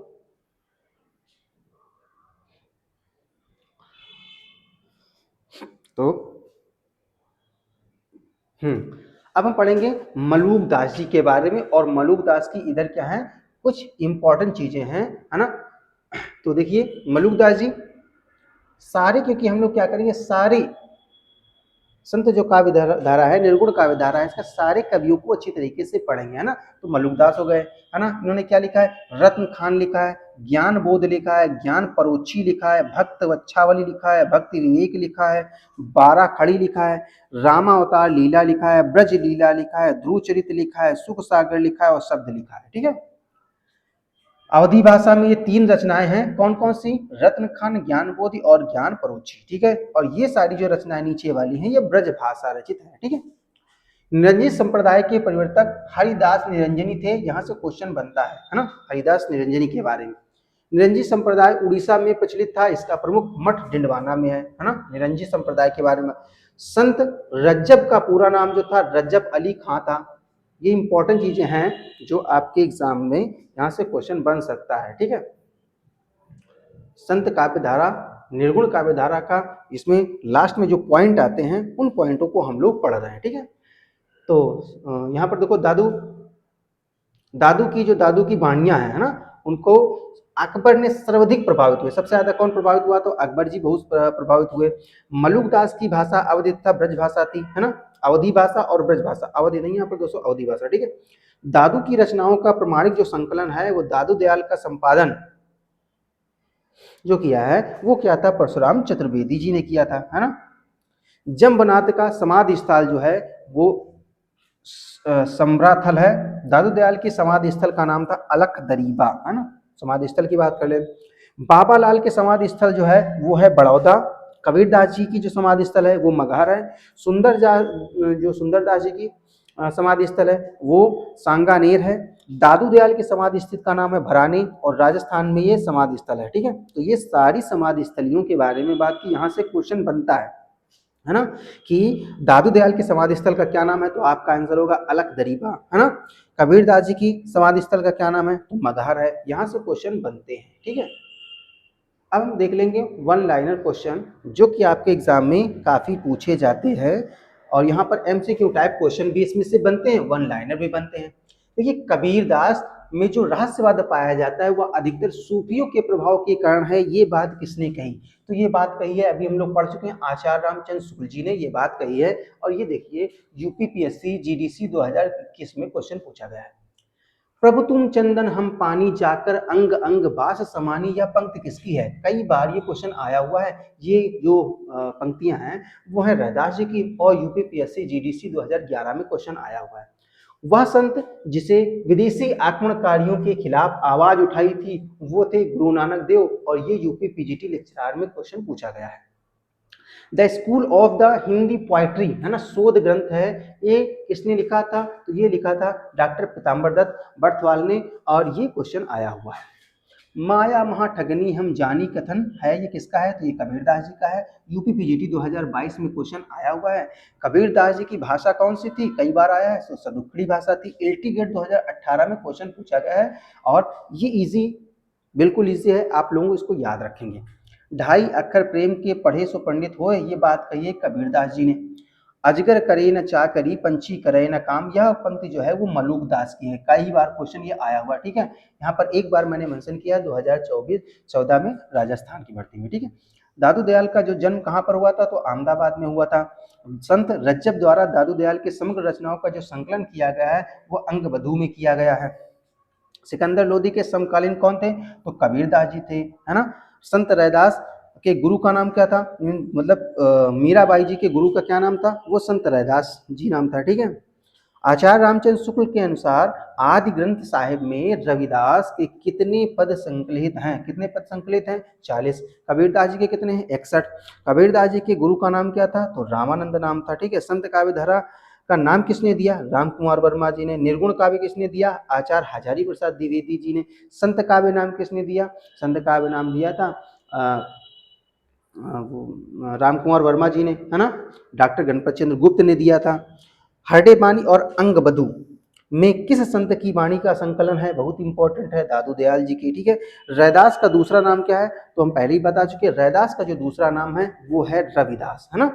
तो इस प्रकार से इस वीडियो में हम लोगों ने क्या पढ़ा, संत काव्यधारा, निर्गुण काव्यधारा के बारे में अच्छी तरीके से पढ़ लिया, सारे कवियों के बारे में पढ़ लिया, उनकी रचनाओं के बारे में पढ़ लिया, है ना। जहाँ जहाँ से क्वेश्चन बनते हैं उन क्वेश्चनों को भी हम लोगों ने पढ़ लिया। अब हम लोग पढ़ेंगे राम भक्ति शाखा का, इसी वीडियो में पढ़ेंगे, और कृष्ण भक्ति शाखा पढ़ लेंगे। इस प्रकार से भक्ति काल हमारा हो जाएगा कंप्लीट, है ना। तो बने रहिए, कहीं नहीं जाना है। अब हम लोग देखेंगे राम भक्ति शाखा के बारे में। तो निर्गुण काव्य के बारे में हम लोगों ने पढ़ लिया। अब हम पढ़ेंगे सूफी काव्य धारा के बारे में, उसके बाद में पढ़ेंगे राम भक्ति धारा के बारे में, उसके बाद में कृष्ण भक्ति धारा के बारे में, तब जाकर हमारा ये मैराथन वीडियो कंप्लीट होगा, है ना। तो चलिए जल्दी से पढ़ लेते हैं हम लोग सूफी काव्य धारा, है ना। भक्ति काल की निर्गुण काव्य धारा की एक जो दूसरी शाखा थी, उप शाखा थी, जिसका नाम था प्रेमाश्रयी शाखा, है ना, प्रेमाश्रयी काव्य, जिसे हम सूफी काव्य के नाम से भी जानते हैं। और इसमें क्या किया गया, प्रेम तत्व का वर्णन किया गया है ना, प्रेमत्व का वर्णन किया गया है। सूफी शब्द जो है वो अरबी भाषा का है, किसका है, अरबी भाषा का है, जो यूनानी भाषा के सोफिया शब्द से बना हुआ है। ये क्वेश्चन आता है, ठीक है, सोफिया शब्द से बना हुआ है, और वन लाइनर में आने के अधिकतर चांस है इसके, है ना। जो आपका रिटन एग्जाम होने वाला है उसमें तो अधिकतर चांस है। तो इन चीजों को आपको अच्छी तरीके से पढ़ना है। इस्लाम धर्म में सरा यानी सनातनी और बेसरा होता है, मस्त मौला फकीर, दो कोटियां होती हैं, है ना। आईने अकबरी के अनुसार भारत में सूफियों की 14 संप्रदाय हुए हैं, जिसमें चिश्ती संप्रदाय, सुरावर्दी संप्रदाय, कादरी संप्रदाय, नक्शबंदी संप्रदाय आदि प्रमुख हैं। इसके अलावा और कौन कौन से हैं, तो यहाँ पर देखिए,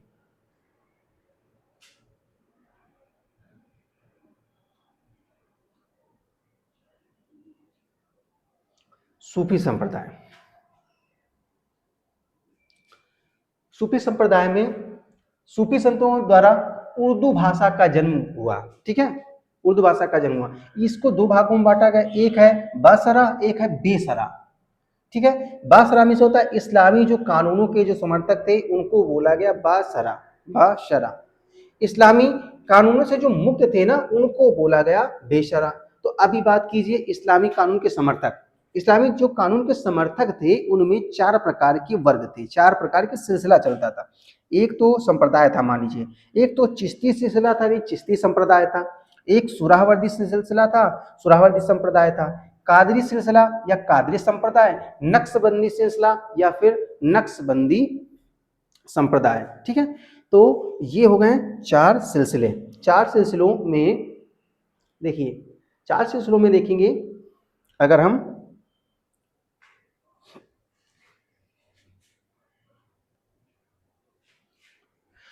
तो देखिए यहाँ पर हम लोग पढ़ चुके हैं। यहाँ पर देखिए जो चिश्ती सिलसिला है ना, इसमें भारतीय संस्थापक कौन थे, तो ये जो भारतीय संस्थापक थे वो थे ख्वाजा मोइनुद्दीन चिश्ती, है ना। सुरावर्दी के जो जो भारतीय संस्थापक थे वो शहाबुद्दीन सुरावर्दी थे, है ना। अगर संस्थापक की बात करें कादरी के, तो ये संस्थापक थे शेख अब्दुल कादिर जिलानी।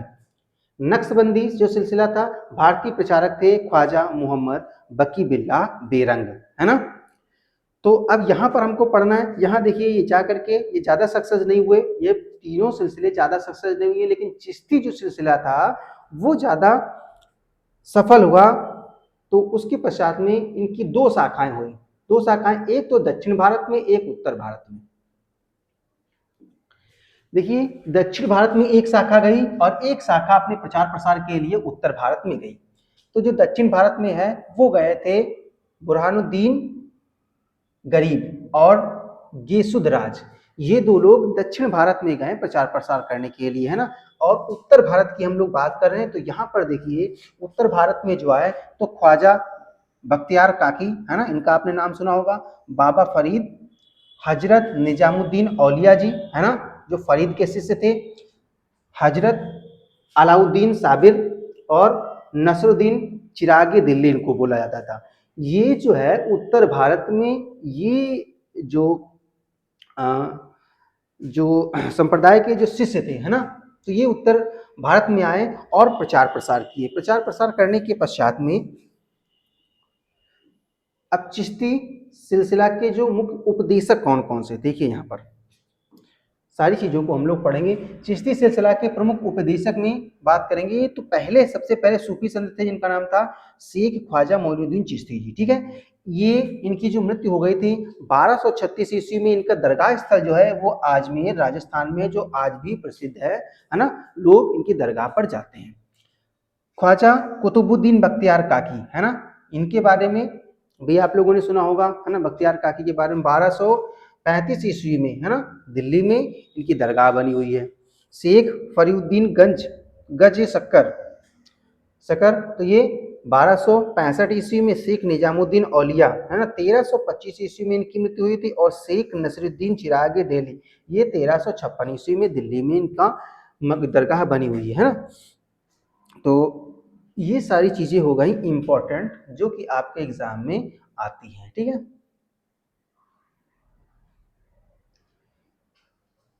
अब हम लोग देखते हैं सूफी काव्य धारा, है ना। इन चीजों के बारे में हम लोग पढ़ ही चुके हैं। प्रमुख सूफी संप्रदाय में संस्थापक, है ना, चिश्ती संप्रदाय।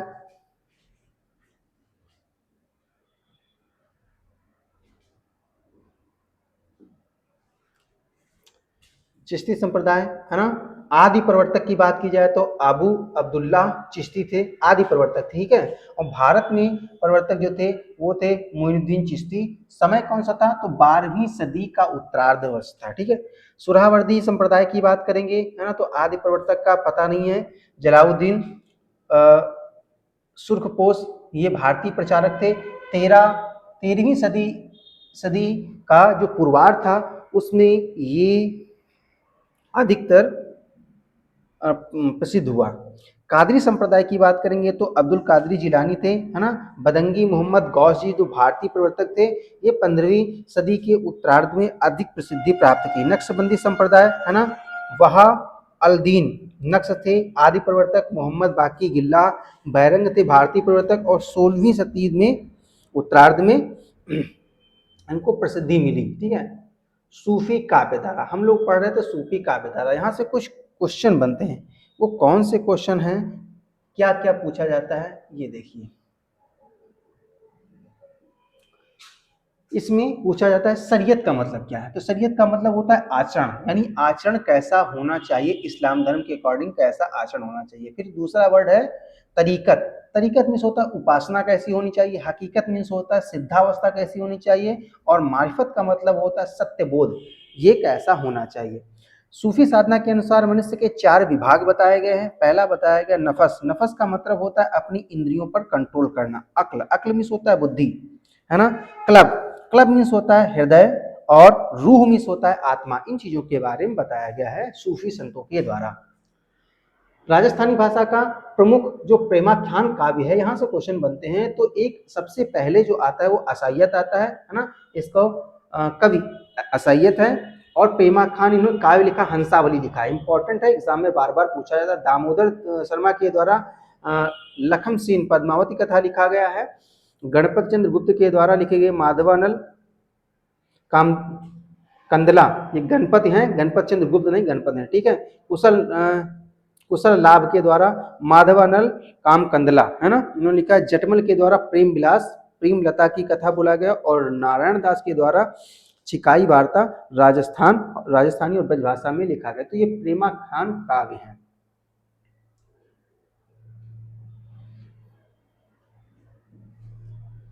नंददास द्वारा रचित रूप मंजरी। रूप मंजरी किसने लिखा है, नंददास ने लिखा है ना। रूप मंजरी में विवाहित रूप से विवाहित रूप मंजरी, है ना, रूप मंजरी विवाहित जो कन्या है। और कृष्ण की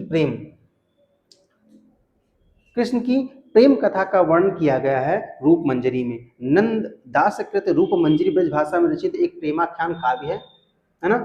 संख्या की दृष्टि से सर्वाधिक प्रेमाख्यान काव्य की रचना जान कवि ने की है। किसने किया है, जान कवि ने किया। जान कवि ने 1612 ईस्वी से लेकर के 1664 ईस्वी तक 78 ग्रंथ लिखे। कितने ग्रंथ लिखे, 78 ग्रंथ लिखे हैं, याद रखना इंपॉर्टेंट है। जिसमें लगभग 29 जो काव्य हैं वो प्रेमाख्यान काव्य हैं।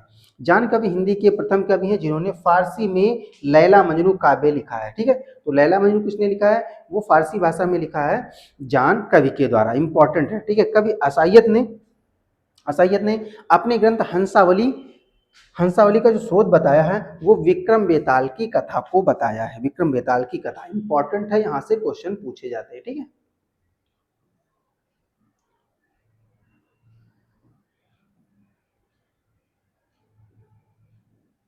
सूफी काव्य धारा जल्दी जल्दी से हम लोग पढ़ लेंगे इंपॉर्टेंट चीजें। कुतुबन चिश्ती वंश के शेख बुरहान कैसे से थे, है ना। तो कुतुबन कौन थे, तो यहाँ पर देखो बताया कुतुबन जो थे चिश्ती वंश के शेख थे। बुरहान कैसे से थे, सनातन समानता हिंदी प्रेमाख्यान काव्य में नायक का बहुपत्नीवादी दिखाया गया है। सामान्यता देखा जाए, अगर देखा जाए साधारणता देखा जाए तो प्रेमाख्यान जितने भी काव्य है ना उनमें बहुपत्नीवादी दिखाया गया है। बहुपत्नीवादी नायक को दिखाया गया है कि वो बहुपत्नीवादी। लेकिन यहाँ क्वेश्चन क्या बनता है, क्वेश्चन बनता है मंझन ने लिखा है मधुमालती, और मधुमालती इसका अपवाद है, इसमें एक पत्नी व्रता दिखाया गया। ठीक है, सूफी कवि जो उस्मान है, उस्मान जहांगीर के समकालीन थे, ये काफी बार क्वेश्चन आया हुआ है। आचार्य रामचंद्र शुक्ल ने सूफी पद्धति का अंतिम ग्रंथ नूर मोहम्मद का इंद्रावती को बताया। क्या बताया, इंद्रावती को बताया। ठीक, प्रेमाख्यान काव्य सत्यवती कथा, ये बहुत बार क्वेश्चन आया, आपको याद कर लेना, नोट कर लेना। सत्यवती कथा के जो रचनाकार हैं वो ईश्वरदास हैं, दिल्ली के बादशाह सिकंदर शाह के समकालीन थे, काफी बार क्वेश्चन आया हुआ है ना।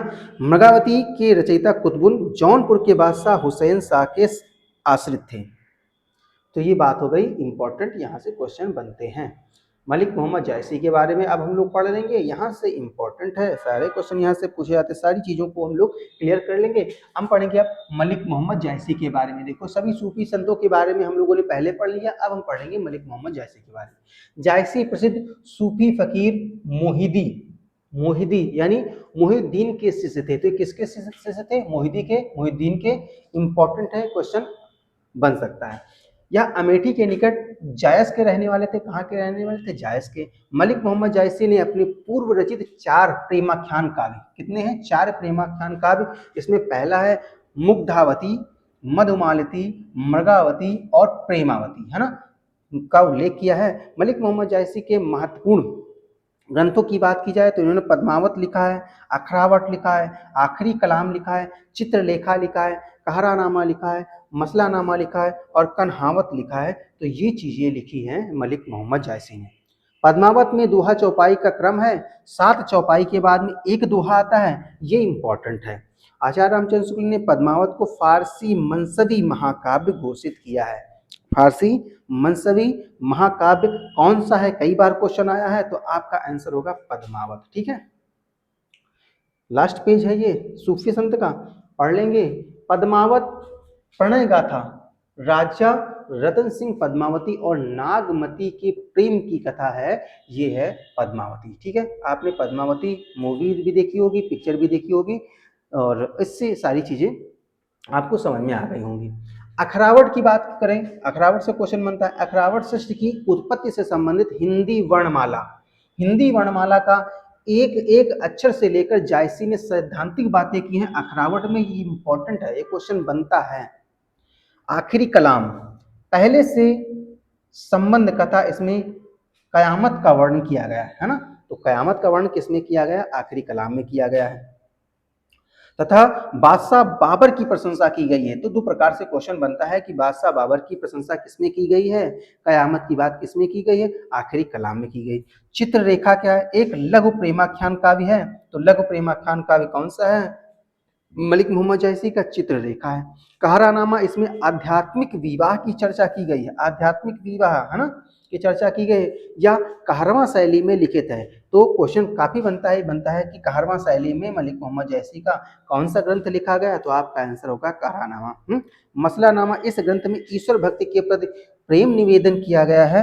ये चीजें देखिए, एक एक पॉइंट, सारी चीजें बहुत इंपॉर्टेंट है, आपके जो रिटन एग्जाम एल्टीगेट का होने वाला है, उसमें सारी चीजें यहाँ से इंपॉर्टेंट है, कहीं ना कहीं से क्वेश्चन बन सकता है ना। तो अब हम पढ़ेंगे राम भक्ति शाखा के बारे में, इसी में पढ़ लेंगे, फिर कृष्ण भक्ति शाखा के बारे में पढ़ लेंगे, और इस प्रकार से भक्ति काल का शॉर्ट टाइम में ये वीडियो पूरा कंप्लीट हो जाएगा, है ना। तो कहीं नहीं जाना है, अब हम लोग पढ़ेंगे राम भक्ति शाखा। चलिए दोस्तों, अब हम पढ़ लेते हैं राम भक्ति शाखा के बारे में, है ना।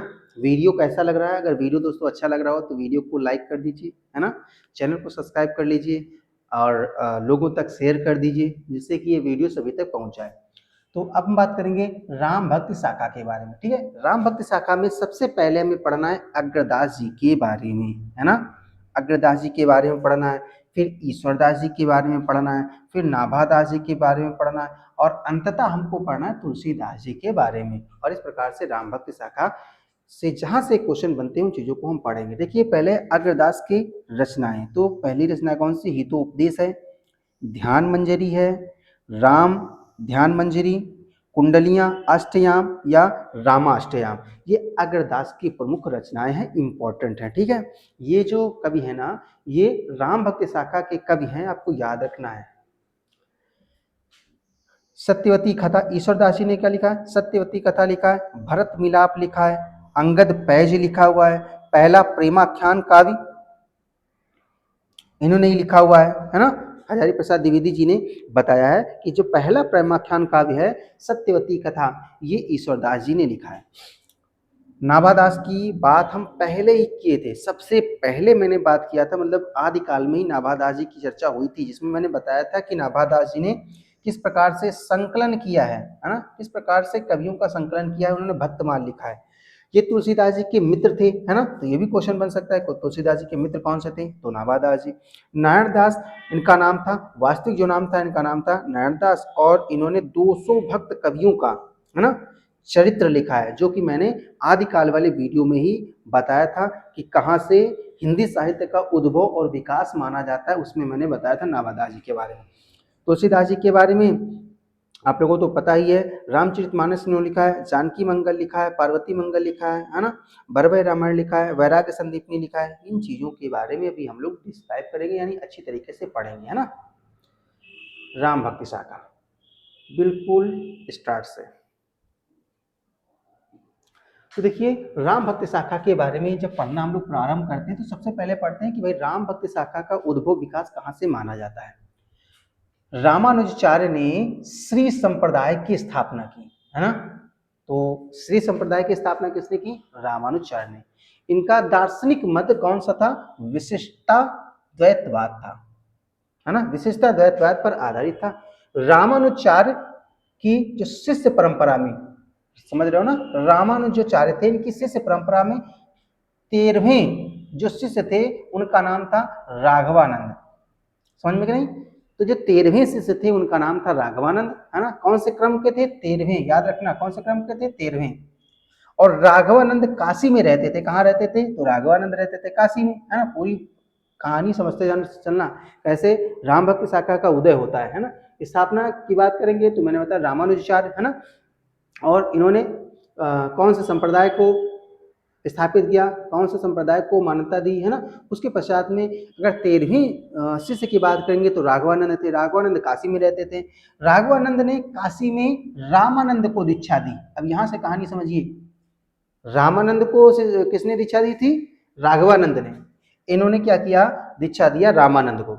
इस प्रकार रामानंद जो थे वो रामानुजाचार्य के शिष्य परंपरा के 14वें शिष्य थे। 14 नंबर था इनका। चीजें समझ में आ रही हैं? अभी आगे सब कहीं पर आपको रामानंद के बारे में जानकारी मिलेगी। ये जो जितनी भी भक्ति काल का जो सिस्टम चल रहा है वो रामानंद पर ही आधारित है। सभी, चाहे वो कबीर हों, है ना, जितने भी यहाँ पर आप पढ़ेंगे ये सारे रामानंद के ही शिष्य हैं। भक्ति, अब ये कहा गया है, देखो ये एक पंक्ति कहा कि भक्ति द्रविड़ उपजी लाए रामानंद और प्रकट किया कबीर ने सप्त द्वीप नौखंड, है ना? अब रामानंद की बात कर ली जाए, थोड़ा सा इनके बारे में पढ़ लेते हैं। रामानंद, है ना, इनका जन्म हुआ था 1368 ईस्वी में और इनकी मृत्यु हुई थी 1468 ईस्वी में, ठीक है? नाभादास के भक्तमाल में इनके 12 शिष्यों का वर्णन है। कितने शिष्यों का वर्णन है? 12 शिष्यों का वर्णन है, जिसमें अनंतादास, सुखानंद, समझ रहे हो ना, अनंतादास, सुखानंद, सुरसुरानंद, भावानंद, नरहरानंद, रविदास, कबीरदास, सेन, पीपा, धना, सुरसरी और पद्यवती, है ना? रामानंद ने अपने शिष्यों को चारों दिशाओं में भक्ति और ज्ञान के प्रचार के लिए भेजा। किसने भेजा? रामानंद ने, ठीक है? समझ में कि नहीं। इनके 12 शिष्यों का वर्ण, लेकिन इनके शिष्य बहुत शिष्य थे, जिसमें से 12 शिष्य यहाँ पर बताया गया कौन कौन मुख्य थे। इनको चारों दिशाओं में भेज दिया गया प्रचार प्रसार के लिए, ज्ञान प्रचार प्रसार के लिए, अपनी बातों को लोगों तक पहुंचाने के लिए। जिसमें से काशी में देखो कौन गया, काशी में गए अनंत दास जी, घाना रविदास जी और कबीर दास जी को भेजा कहाँ पर, अनंत दास, है ना, कहाँ पे भेजा, काशी में भेजा। पंजाब, दक्षिण उड़ीसा, राजस्थान, कश्मीर में अपने सभी शिष्यों को भेजा। इसीलिए हजारी प्रसाद द्विवेदी ने इन्हें क्या कहा है, आकाश धर्म गुरु की संज्ञा दी है। आकाश धर्मागुरु की संज्ञा किसने दी है, ये दी है हजारी प्रसाद द्विवेदी जी ने। किसे, रामानंद को। तो याद रखना इंपॉर्टेंट है, ठीक है। तो ये कहानी थोड़ी बहुत आपको समझ में आ गई होगी, ठीक है। तो यहाँ पर मेन चीज़ों को हम पढ़ ही चुके हैं, है ना। अग्रदास से जो रिलेटेड क्वेश्चन आते हैं उन चीज़ों को हम पढ़ चुके हैं। अब यहाँ पर हम पढ़ेंगे राम भक्ति शाखा में तुलसीदास जी को, है ना, जहाँ से अधिकतर क्वेश्चन आपके बनते हैं। बहुत इंपॉर्टेंट है ना। जो अन्य क्वेश्चन बनते हैं वो मैंने पढ़ लिया, बस वहीं से क्वेश्चन पूछे जाएंगे। अग्रदास के बारे में बस उतना ही पूछा जाएगा कि जो है इनके ग्रंथ कौन कौन से हैं, है ना। ईश्वरदास जी के बारे में पढ़ लिया गया, है ना। तो अब यहाँ से पढ़ेंगे तुलसीदास जी के बारे में।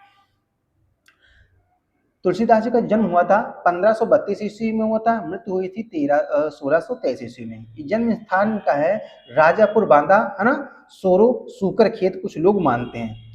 इनकी माता का नाम हुलसी था, पिताजी का नाम था आत्माराम दुबे, है ना। बाल्यावस्था का नाम इनका था राम भोला, पत्नी का नाम था रत्नावली, है ना। गुरु की बात करेंगे तो नरहर दास, और शिक्षा से सनातन में इन्होंने शिक्षा प्राप्त की है। आचार्य हजारी प्रसाद द्विवेदी जी के अनुसार तुलसी के ग्रंथों का वर्णन इस प्रकार से मिलता है। पहला जो ग्रंथ है, ये क्वेश्चन आया हुआ है कि सबसे पहला ग्रंथ कौन सा है, तो गीतावली। गीतावली पहला ग्रंथ है ना। गीतावली, रामचरितमानस, करघा रामायण, कुंडली रामायण, छप्पय रामायण, पदावली रामायण, रोला रामायण, छंदावली रामायण, झूलना रामायण, बरवय रामायण, रामलला नाचू, रामाज्ञा प्रश्नावली, कवितावली, पार्वती मंगल, जानकी मंगल, वैराग्य संदीपनी, संकट मोचन, कृष्ण गीतावली, हनुमान चालीसा, राम सलाका, राम सतसई, विनय पत्रिका, दोहावली, तुलसी सतसई, है ना, हनुमान बाहुक, है ना। ये अंतिम रचना है।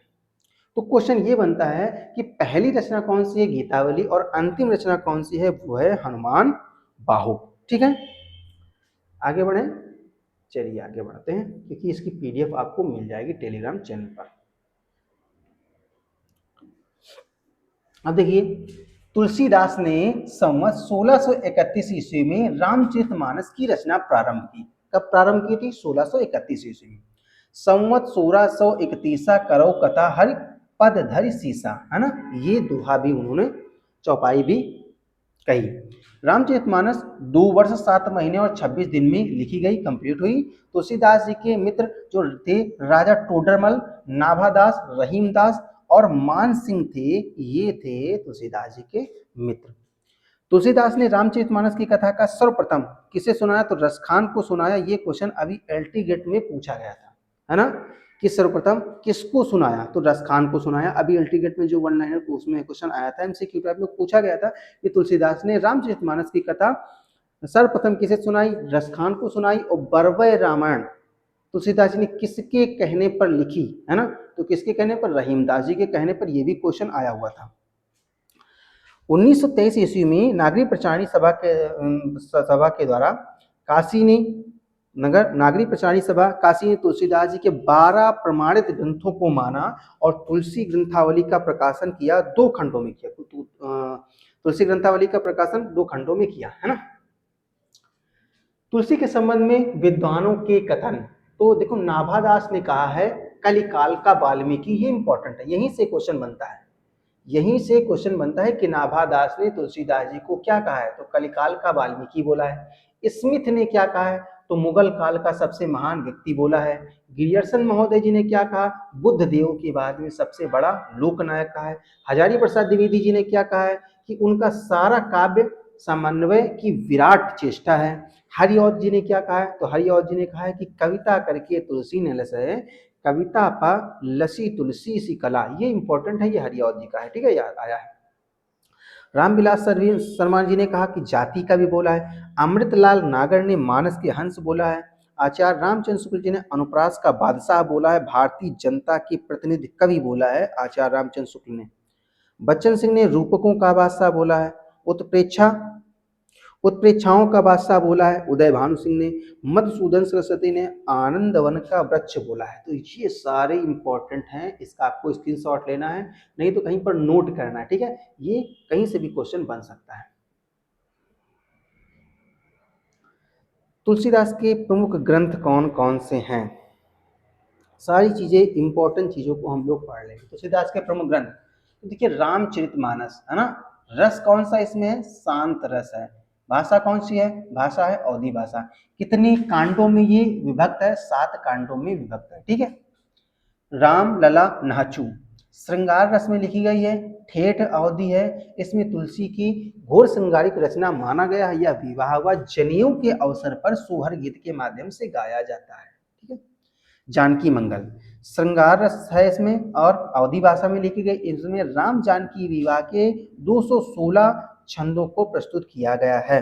पार्वती मंगल श्रृंगार रस में लिखी गई, अवधी भाषा में लिखी गई। इसमें शिव और पार्वती के विवाह का वर्णन है। भरभय रावण शांत रस में लिखा गया, अवधी भाषा इसकी। इसमें कुल 69 बरवे छंद हैं। रहीम दास को यहाँ पर लिखा हुआ रहीम दास, इससे लिखने हेतु तुलसी से आग्रह किया था, क्योंकि रहीम दास ने अवधि में बरवे छंद का सृजन किया था। यही क्वेश्चन आया था, है ना, जिसको मैं पहले बता चुका था। पहले मैंने बताया था कि क्वेश्चन यहीं से बनेंगे। यही क्वेश्चन एलटीगेट में आया था कि जो ये तुलसीदास, ये बरवे रामायण है, ये किसके कहने पर इन्होंने लिखी? तुलसीदास जी ने लिखी, तो रहीमदास जी के कहने पर, ठीक है। वैराग्य संदीपनी में शांत रस है, ब्रज भाषा में लिखी गई। इसमें शांत, संत, महिला एवं संत स्वभाव का वर्णन किया गया है। रामाज्ञा प्रश्न शांत रस है, इसमें अवधी भाषा में लिखी गई। तुलसी के मित्र गंगाराम ज्योतिषी थे, जिनके आग्रह पर सगुन विचारने के लिए तुलसी ने ज्योतिष ग्रंथ लिखा है। इसमें 7 सर्ग और 7 दोहे निर्मित हैं रामाज्ञा प्रश्न में, ठीक है। तो यहाँ से भी क्वेश्चन बन सकता है, इंपॉर्टेंट है सारी चीजें। दोहावली शांत रस है, ब्रज भाषा में। यह भक्ति और नीति के वैराग्य विषय दोहे का संकलन है। कवितावली में ब्रज भाषा, इसमें 7 कांड है ना, और इसमें जो है कवित्त सवैये 56 पदों का संकलन है। गीतावली, इसमें ये ब्रज भाषा में लिखी गई है ना। इसमें लीला वैसे गीतों का उपयोग किया गया है। इस पर सूरदास के वात्सल्य रस का प्रभाव पड़ता है। चलिए रामचरितमानस के कांडों के बारे में हम पढ़ लेते हैं, है ना। कौन से कांड में क्या क्या बताया गया है, क्या क्या समझाया गया है। चलिए दोस्तों पढ़ते हैं रामचरितमानस के 7 कांड या सोपान के बारे में, है ना। पहला जो कांड है वो है बाल कांड, और बाल कांड में 361 दोहों का संग्रह है, ठीक है। इसमें जो कथा है ना, वो यज्ञवल्क्य के भरद्वाज से शुरू होती है, और भगवान श्री रामचंद्र जी की बारात जब जनकपुर पहुंच जाती है, अयोध्या वापस आती है, उस समय का वर्णन है इसमें, और इसमें 361 दोहे संग्रहित हैं। फिर आता है अयोध्या कांड नंबर 2 पर, इसमें 316 दोहे हैं। इसमें श्री रामचंद्र जी के राज्याभिषेक की तैयारी से कथा शुरू होती है, और भरत द्वारा राम की चरण पादुका की स्थापना तक कथा है। चित्रकूट जो प्रसंग है वो सबसे महत्वपूर्ण कांड है इसमें, ठीक है। फिर आता है अरण्यक कांड, इसमें 46 दोहे हैं, है ना। इसमें सीता अनुसुईया मिलन से लेकर जटायु प्रसंग, संतों की लक्षण और सत्संग भजन के लिए प्रेरणा तक की कथा यहाँ पर वर्णन है। फिर आता है किष्किंधा कांड, इसमें 30 दोहे हैं। 30 दोहे हैं। सबसे छोटा जो कांड है वो है आपका किष्किंधा कांड, ठीक है। इसमें राम हनुमान मिलन से लेकर के हनुमान को समुद्र लांघने तक, जामवंत द्वारा उत्साहित करने तक की कथा वर्णन है। यह काशी में लिखा गया है, इसीलिए इंपॉर्टेंट है। किष्किंधा कांड कहाँ लिखा गया? काशी में। फिर आता है सबसे सुंदर कांड, इसे कहा जाता है सुंदर कांड, है ना।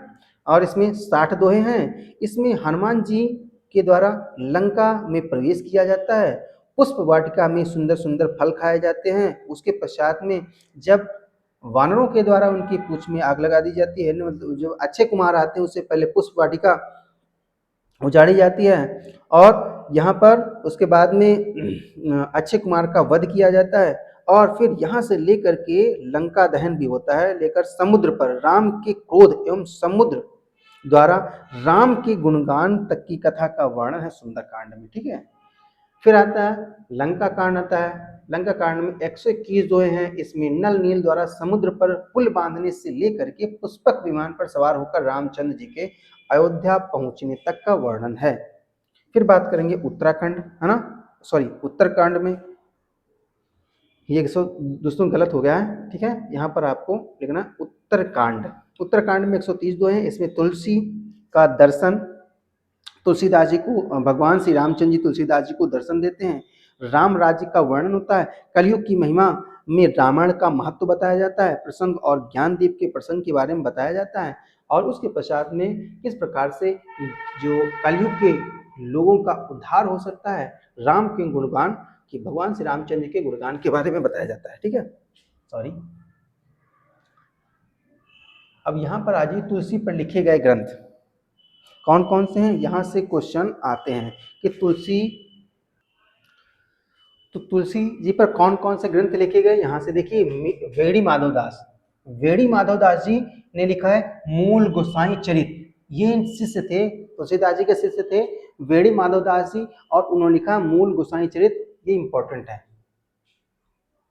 वेड़ी माधवदास। फिर उन्होंने लिखा बाबा रघुवर दास जी ने तुलसी चरित्र लिखा है। आचार्य रामचंद्र शुक्ल जी ने गोस्वामी तुलसीदास लिखा है। भगीरथ मिश्र ने तुलसी रसायन लिखा है। कृष्णलाल ने मानस दर्शन लिखा है। रमेश कुंतल मेघ ने तुलसी आधुनिक वातायन लिखा है। से अमृतलाल नागर ने मानस के हंस लिखा, जो काफी बार क्वेश्चन आया हुआ है। ठीक है, रांगियो राघव ने रत्ना की बात लिखी है। ठीक है, तो ये सारी चीजें बहुत इंपॉर्टेंट है, यहाँ से क्वेश्चन बने हुए हैं आपको। ठीक है, याद रखना है ये सारी चीजें कि तुलसीदास जी पर कौन कौन से ग्रंथ लिखे गए हैं। इंपॉर्टेंट है, सारी चीजें बहुत इंपॉर्टेंट हैं।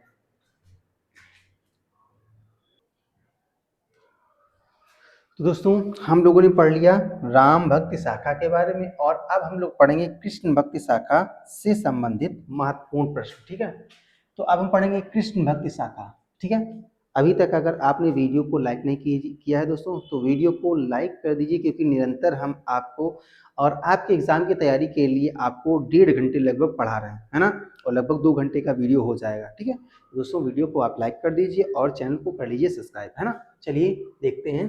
तो कृष्ण भक्ति शाखा का जो प्रारंभ माना जाता है वो 15वीं और 16वीं शताब्दी से माना जाता है। कब से माना जाता है? 15वीं और 16वीं शताब्दी से। ठीक है, शुक्ल जी ने कृष्ण भक्ति शाखा के कवियों का वर्णन इस प्रकार किया है, जिसमें सूरदास जी, नंददास जी, कृष्णदास, है ना, परमानंद दास जी, कुंभन दास, चतुर्भुज दास, चित्त स्वामी, गोविंद स्वामी, है ना, हित हरिवंश, गदाधर भट्ट, मीराबाई, स्वामी हरिदास, सूरदास जी, है ना, श्री भट्ट, व्यास जी, रसखान और ध्रुवदास जी के बारे में। यानी इतनी लंबी लिस्ट है, इतनी लंबी लिस्ट है कृष्ण भक्त कवियों की, है ना। और सारे कवियों को हम लोग पढ़ेंगे, ऐसा नहीं किसी को छोड़ देंगे, सबको पढ़ेंगे, इंपॉर्टेंट चीजों को पढ़ेंगे हम। ठीक है, तो देखिए सबसे पहले हम देख लेंगे कहाँ से प्रादुर्भाव होता है कृष्ण भक्ति शाखा का।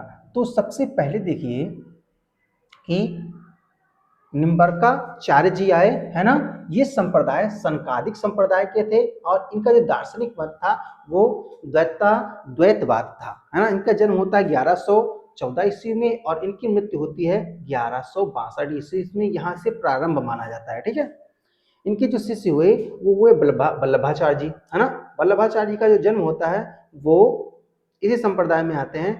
वल्लभाचार्य की जो जन्म होता है वो 1478 ईस्वी में होता है। इनकी मृत्यु हुई है 1530 ईस्वी में। संप्रदाय जो इनका था दोस्तों वो था रुद्र। ठीक है, ये फिर आए शुद्धा द्वैतवाद में। फिर आए स्वामी हरिदास जी, है ना। इनका जन्म हुआ 1478 ईस्वी में, और इनकी मृत्यु हुई 1578 ईस्वी में। इनका जो संप्रदाय था सखी संप्रदाय था। चैतन्य प्रभु जी आए 1486 से 1533 ईस्वी में। गौड़िया संप्रदाय था, है ना। आचित्य भेदभाव दार्शनिक इनका मत था। फिर आए हित हरिवंश, है ना, 1502 ईस्वी में, 1552 ईस्वी। ये राधा वल्लभ संप्रदाय इनका था, है ना। तो इस प्रकार से कृष्ण भक्ति का उदय माना जाता है। चलिए देखिए और कुछ चीजों के बारे में हम लोग पढ़ते हैं। तो अब हम पढ़ लेंगे वल्लभाचार्य संप्रदाय से संबंधित, क्योंकि यहीं से क्वेश्चन आपके बनते हैं। वल्लभाचार्य जी ने बताया कि जब भगवान की अनुग्रह, उन्होंने कहा, वल्लभाचार्य जी ने बताया, एक वर्ड आप काफी बार सुनते होंगे, है ना, कि वल्लभाचार्य जी ने बताया कि जब भगवान की का अनुग्रह होता है तो उसे पोषण या पुष्टि मार्ग, है ना, आपने नाम सुना होगा, पुष्टि मार्ग क्या है, पुष्टि मार्ग, है ना, तो क्वेश्चन भी बन सकता है कि पुष्टि मार्ग किसे कहते हैं। तो वल्लभाचार्य जी ने बताया कि जब भगवान का अनुग्रह होता है तो उसे पोषण कहा जाता है, पुष्टि कहा जाता है, और इसी मार्ग को वल्लभाचार्य ने पुष्टि मार्ग बताया, है ना, पुष्टि मार्ग। तो ये क्वेश्चन बन सकता है कि पुष्टि मार्ग क्या है ना। तो बताओगे जब भगवान का अनुग्रह होगा तभी सारी चीजें संभव हो पाती हैं। इस चीज को वल्लभाचार्य ने स्वीकार किया और इसका नाम रख दिया पुष्टि मार्ग, है ना। वल्लभाचार्य ने जीव को 3 प्रकार की जीवों को माना है, कि जो जीव होते हैं 3 प्रकार के हैं, है ना। कौन कौन से? तो पहला है पुष्टि मार्ग, भगवान के अनुग्रह का ही भरोसा रखते हैं और नित्य लीला में प्रवेश पाते हैं, ठीक है। उन्होंने बताया है कि ऐसे व्यक्ति जो पुष्टि मार्ग यानी भगवान पर, ईश्वर पर निर्भर रहते हैं और वो सारी चीजें उन्हीं पर छोड़ देते हैं, ऐसे व्यक्ति, है ना, नित्य लीला में, भगवान की नित्य लीला में, उनके शरण में पहुंचते हैं, उनकी नित्य लीला में प्रवेश पाते हैं और वो वैकुंठ की प्राप्ति करते हैं। फिर दूसरा होता है मर्यादा जीव होते हैं, जो वेद और विधियों का अनुसरण करते हैं और स्वर्ग या आदिलोक की प्राप्ति करते हैं। तो दूसरे प्रकार के ये व्यक्ति हो गए जो आदिलोक या स्वर्गलोक की प्राप्ति करते हैं। वल्लभाचार्य के पुत्र गोसाई विठलनाथ ने 1565 ईस्वी में 4 वल्लभाचार्य के और 4 अपने शिष्यों को लेकर के मिलकर अष्टछाप की स्थापना की। तो अष्टछाप कवियों की स्थापना के बारे में आपने सुना होगा, है ना। तो अष्टछाप कवियों में 4 जो थे वो गोसाई विठलनाथ जी के शिष्य थे और 4 वल्लभाचार्य जी के शिष्य थे, है ना। जो वल्लभाचार्य थे ना, जो विठलनाथ थे, विठलनाथ के पिता थे वल्लभाचार्य, यानी वल्लभाचार्य के पुत्र का नाम था विठलनाथ, ठीक है। तो बाद में विवाद हो जाता है, विवाद में अलग अलग संप्रदाय में बढ़ जाते हैं दोनों लोग। तो उसमें क्या होता है कि अष्टछाप कवियों की स्थापना की जाती है कब? 1565 ईस्वी में। और इसमें तो यहाँ पर देखिए वल्लभाचार्य के इसमें कुल, वल्लभाचार्य जो इनके पिता होते हैं विठलनाथ के, वल्लभाचार्य जी, इनके 84 कुल, इनके कितने 84 शिष्य होते हैं। और विठलनाथ के जो शिष्य होते हैं 262 टोटल होते हैं, 262 होते हैं। इसमें 4 इसमें के यानी वल्लभाचार्य के शिष्य और 4 विठलनाथ के जो शिष्य होते हैं अष्टछाप कवि बनाए जाते हैं, ठीक है।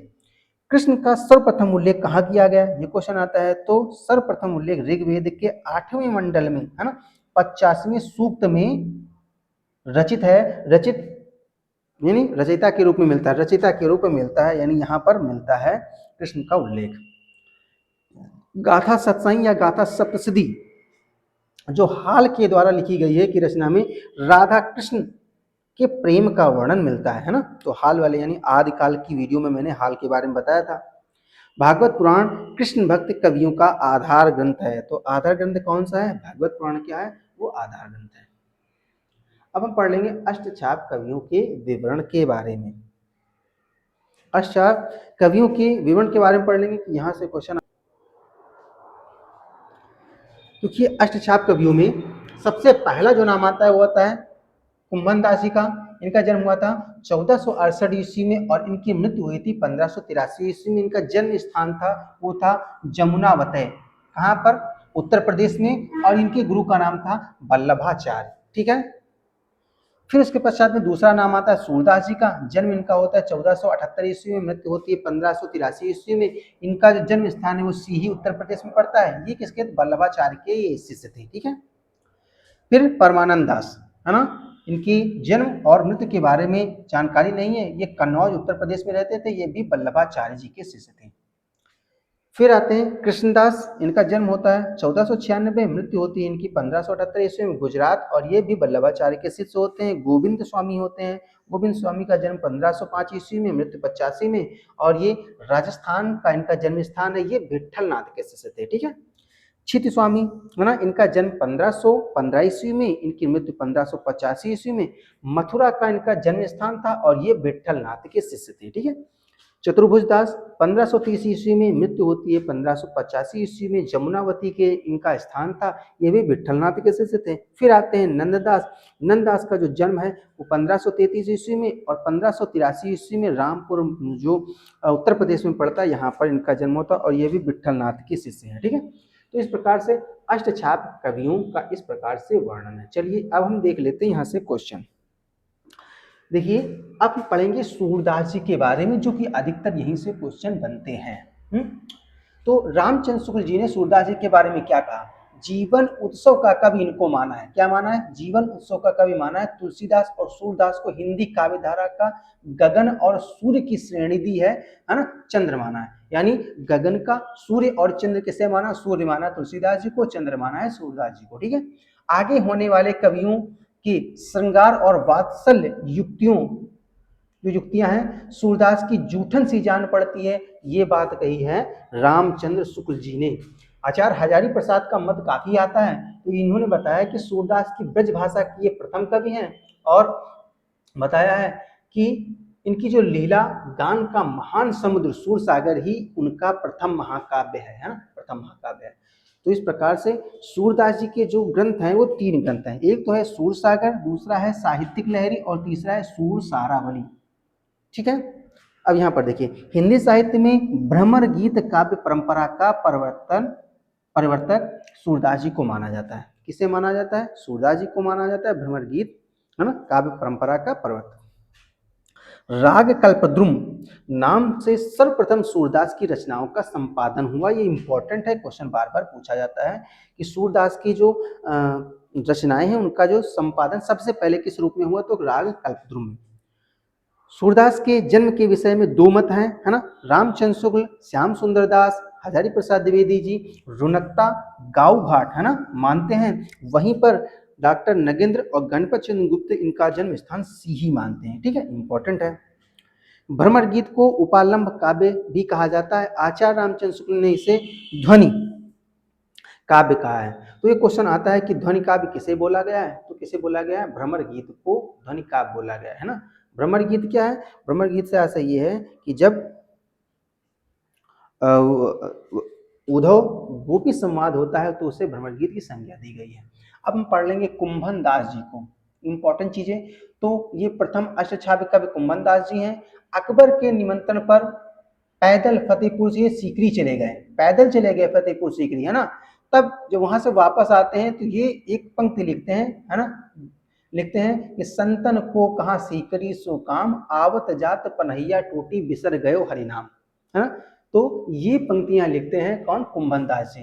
इनके 7 पुत्र थे और सबसे जो छोटे पुत्र थे चतुर्भुज दास थे। और चतुर्भुज दास को यहाँ पर मैंने बताया है चतुर्भुज दास के बारे में। ठीक है, इन्होंने दान लीला और कीर्तनावली इन्होंने लिखा है। तो सबसे पहले हम बात कर लिए कुंभन दास जी के बारे में। दूसरा देखिए परमानंद दास। रचनाएं की कौन कौन सी हैं? तो परमानंद सागर और दान दीला ध्रुवचरित, ये है इनकी रचनाएं। कृष्णदास की बात करेंगे तो जुगलमान चरित, भ्रमर गीत और प्रेम तत्व निरूपण, ये है कृष्णदास की रचनाएं। गोविंद स्वामी के पद तानसेन कभी कभी इसका गान सुनने के लिए आया करते थे, है ना, गोविंद स्वामी। ठीक है, इंपॉर्टेंट है।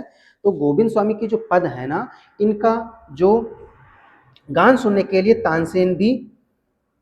तानसेन कभी कभी इनका गान सुनाने के लिए आया करते थे गोविंद स्वामी को। ठीक है, तो याद रखना। ठीक है, चित्त स्वामी रचनाएं की पदावली, है ना, स्फुट रचनाएं, यानी जो अलग अलग फुटकर रचनाएं हैं वो चित्त स्वामी की काफी रचनाएं हैं।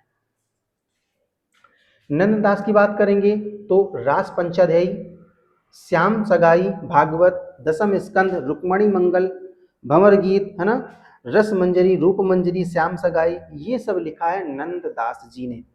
मीराबाई से काफी क्वेश्चन आते हैं, तो मीराबाई ने क्या लिखा है? तो लिखा गीत गोविंद का टीका, राग गोविंद, नरसिंह जी का मायरा और राग सोरठा, राग मल्हार, है ना, ये चीजें लिखी हैं मीराबाई जी ने। ठीक है, अब हम बात कर लेंगे रसखान के बारे में। रसखान से क्वेश्चन पूछे जाते हैं। तो रसखान का जीवन परिचय देख लेंगे। जन्म इनका हुआ था 1333 ईस्वी में, मृत्यु हुई थी 1618 ईस्वी में। इनका मूल जो नाम है वो सैयद इब्राहिम है। रसखान का पूरा नाम क्या है? सैयद इब्राहिम है और इनके गुरु का नाम था विट्ठलनाथ। ठीक है, इन्होंने लिखा क्या, रचनाएं क्या है, तो सुजान दस्तखान इन्होंने लिखा है, दान लीला लिखा है, अष्टयाम लिखा है, प्रेम वाटिका, प्रेम वाटिका से रिलेटेड काफी क्वेश्चन आ चुके हैं। ठीक है, कृष्ण भक्ति जो है रसखान, इनसे रिलेटेड कुछ पॉइंट। तुलसीदास ने अपना रामचरितमानस सर्वप्रथम रसखान को ही सुनाया था, है ना, तो ये इंपॉर्टेंट है, इन चीज को हम पहले ही बता चुके हैं। भारतेंद्र हरिश्चंद्र ने कहा है कि इस मुसलमान हरिजन पर केतिन हिंदुअन वारिये, ये बहुत बार क्वेश्चन आया हुआ है, इसको आपको नोट कर लेना चाहिए अपने माइंड में। ठीक है, भूलना नहीं है। किसने कहा है, भारतेंद्र हरिश्चंद्र जी ने। रहीम दास का मूल नाम जो था, रहीम दास का जो मूल नाम था, है ना, ये पॉइंट याद रखना, रहीम दास से रिलेटेड है। इनका नाम था अब्दुल रहीम खान खाना, है ना।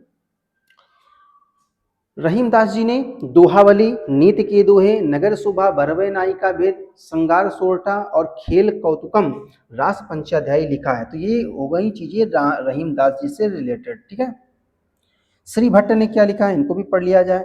तो बसहु मेरे नयनन में दो चंद, भीजत कब देखा इन नयना। तो ये दो पंक्तियां बहुत पूछी जाती हैं, ये किसने लिखा है ना, बसहु मेरे नयनन में दो चंद, तो आपको याद रखना ये श्री भट्ट ने लिखा है। परमानंद ने क्या लिखा है, तो कहा करो बैकुंठ जाय, जब ते प्रीत श्याम ते कीन्ही, राधे जू हीरा वरी टूटी, है ना।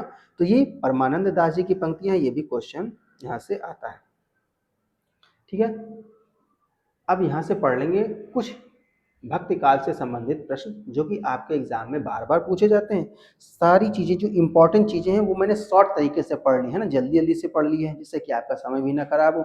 अगर इन्हीं चीजों को आपको विस्तृत तरीके से पढ़ना है तो मेरी अलग वीडियो पड़ी हुई है, प्लेलिस्ट में जाइए, हिंदी साहित्य का इतिहास पर क्लिक कीजिए, सारी चीजें आपको विस्तृत तरीके से मिल जाएंगी और मैराथन वीडियो में आपको शॉर्ट तरीके से पढ़ाया गया है। ठीक है, तो अब हम क्या करेंगे, जो एमसीक्यू टाइप क्वेश्चन भक्ति काल से पूछे जाते हैं इनको भी इसी वीडियो में हम लोग कंप्लीट कर लेंगे। ठीक है, चलिए सारे क्वेश्चन ही पढ़ लेते हैं, है ना। पहला क्वेश्चन पूछा गया है कि अष्टछाप की स्थापना किस वर्ष हुई, है ना, और ये क्वेश्चन काफी बार पूछा जा चुका है, काफी बार ये क्वेश्चन आया है। अष्टछाप की स्थापना किस वर्ष हुई, क्या 1545 ईस्वी में हुई, 1565 में हुई, 1585 में हुई या 1600 में हुई, है ना। आपके पास में है 5 सेकंड का समय, आप इसका आंसर दीजिए, कौन सा ऑप्शन इसका सही हो जाएगा। तो इसका ऑप्शन नंबर 2 सही है, बी, है ना, 1565 ईस्वी में। दूसरा क्वेश्चन पूछा गया, अष्टछाप के कवियों में पुष्टि मार्ग का जहाज किसे कहा जाता है ना। तो पुष्टि मार्ग का जो जहाज कहा जाता है वो कहा जाता है सूरदास जी को, ऑप्शन नंबर सही हो जाएगा सी, है ना। भ्रमर गीत प्रसंग का मूल स्रोत क्या है, क्या ये श्रीमद् भागवत का पुराण का दसम स्कंध है, महाभारत है, रामचरितमानस या विष्णु पुराण है, बताइए सही आंसर इसका क्या होगा। तो इसका सही आंसर हम बता रहे हैं, ऑप्शन नंबर हो जाएगा ए। ठीक है, श्रीमद् भागवत पुराण दसम स्कंध है इसका मूल स्रोत। कृष्ण भक्ति शाखा में सखी संप्रदाय यानी हरिदास निरंजनी के प्रवर्तक कौन थे, है ना। तो इसके जो प्रवर्तक हैं वो ऑप्शन नंबर ए सही हो जाएगा, स्वामी हरिदास जी हैं। मीराबाई की भक्ति किस प्रकार की मानी जाती है, देखो काफी बार ये क्वेश्चन आया हुआ है। जो मीराबाई की जो भक्ति थी वो माधुर्य भाव था, कौन सा भाव था, माधुर्य भाव था, है ना। और सूरदास जी की जो भक्ति थी उसमें वात्सल्य भाव था, और जो तुलसीदास जी की जी की जो भक्ति थी वो दास्य भाव की थी। तो तीनों क्वेश्चन आपको याद रखना है, तीनों में से एक क्वेश्चन बहुत पूछा जाता है। ठीक है, ये तुलसीदास जी का दास्य भाव, माधुर्य भाव कौन सा है, ये माधुर्य भाव मीराबाई जी का, और वात्सल्य भाव किसका है, वो है सूरदास जी का। ठीक है, चलिए लास्ट पेज है और लास्ट पेज में क्वेश्चन हम पढ़ लेंगे। क्वेश्चन नंबर 6 पूछा गया, अष्टछाप की स्थापना किसने की थी, किसने की थी, है ना। तो की थी विट्ठलनाथ ने, और विट्ठलनाथ पुत्र थे किसके, वल्लभाचार्य के पुत्र थे। ठीक है, बाद में विवाद उत्पन्न हो गया था, लेकिन कवियों की संख्या सबसे ज्यादा जो शिष्य थे इन्हीं के थे, है ना, वल्लभाचार्य के 84 शिष्य थे। संतन को कहा सीकरी सो काम, है ना, आवत जात पन्हैया टूटी, बिसर गयो हरि नाम। ये पंक्ति किसकी हैं, तो ये पंक्तियां हैं कुंभन दास जी की, और कुंभन दास को अकबर ने बुलाया था फतेहपुर सीकरी, पैदल चले गए थे, है ना। उसके बाद जब वापस आए थे तब ये इन्होंने लिखा था ये पंक्तियां। साहित्यिक लहरी के रचनाकार कौन है, तो सूरसागर साहित्यिक लहरी, है ना, सब ये लिखा है सूरदास जी ने। गौड़िया संप्रदाय के प्रवर्तक कौन है, गौड़िया संप्रदाय के जो प्रवर्तक हैं वो चैतन्य महाप्रभु जी हैं, ऑप्शन नंबर सही सी हो जाएगा। कृष्ण भक्ति शाखा में रसखान, है ना, कृष्ण भक्ति शाखा का भी जो है रसखान। रसखान का वास्तविक नाम क्या है? रसखान का वास्तविक नाम क्या है? ये जो लास्ट वाला क्वेश्चन है इसको आप बताओ। इसका आंसर अगर आपने वीडियो देखा लास्ट तक तो इसका आंसर आप बताइए, इसमें से कौन सा, क्या सैयद इब्राहिम सही होगा, अब्दुल रहीम, नसीर खान या गुलाम मोहम्मद? ये जो लास्ट वाला क्वेश्चन है ये आपके लिए हो गया, ठीक है, ये आपके लिए है चैलेंज। तो इसका ऑप्शन आपको कमेंट के माध्यम से बताना है। वीडियो कैसा लगा दोस्तों? आपको अगर वीडियो अच्छा लगा हो तो वीडियो को लाइक कीजिए और चैनल को दोस्तों सब्सक्राइब कर लीजिए और शेयर कर दीजिए। हम लोग जो पढ़ रहे थे अभी हम आधुनिक काल पढ़ रहे थे, ठीक है, तो आधुनिक काल की आपकी सीरीज स्टार्ट होती है, आप लोग पढ़ेंगे। ये मैराथन वीडियो आपको मैंने प्रोवाइड करा दिया। भक्ति काल का एक मैराथन वीडियो आपको हम लाएंगे, रीतिकाल का सारी चीज़ें शॉर्ट में पढ़ा देंगे और उसके पश्चात में हम लोग पढ़ेंगे आधुनिक काल, ठीक है। तो दोस्तों पढ़ते रहिए और अपना सिलेक्शन 2026 में अवश्य करा लीजिए, ठीक है। मिलते हैं नेक्स्ट वीडियो में। Thanks for watching.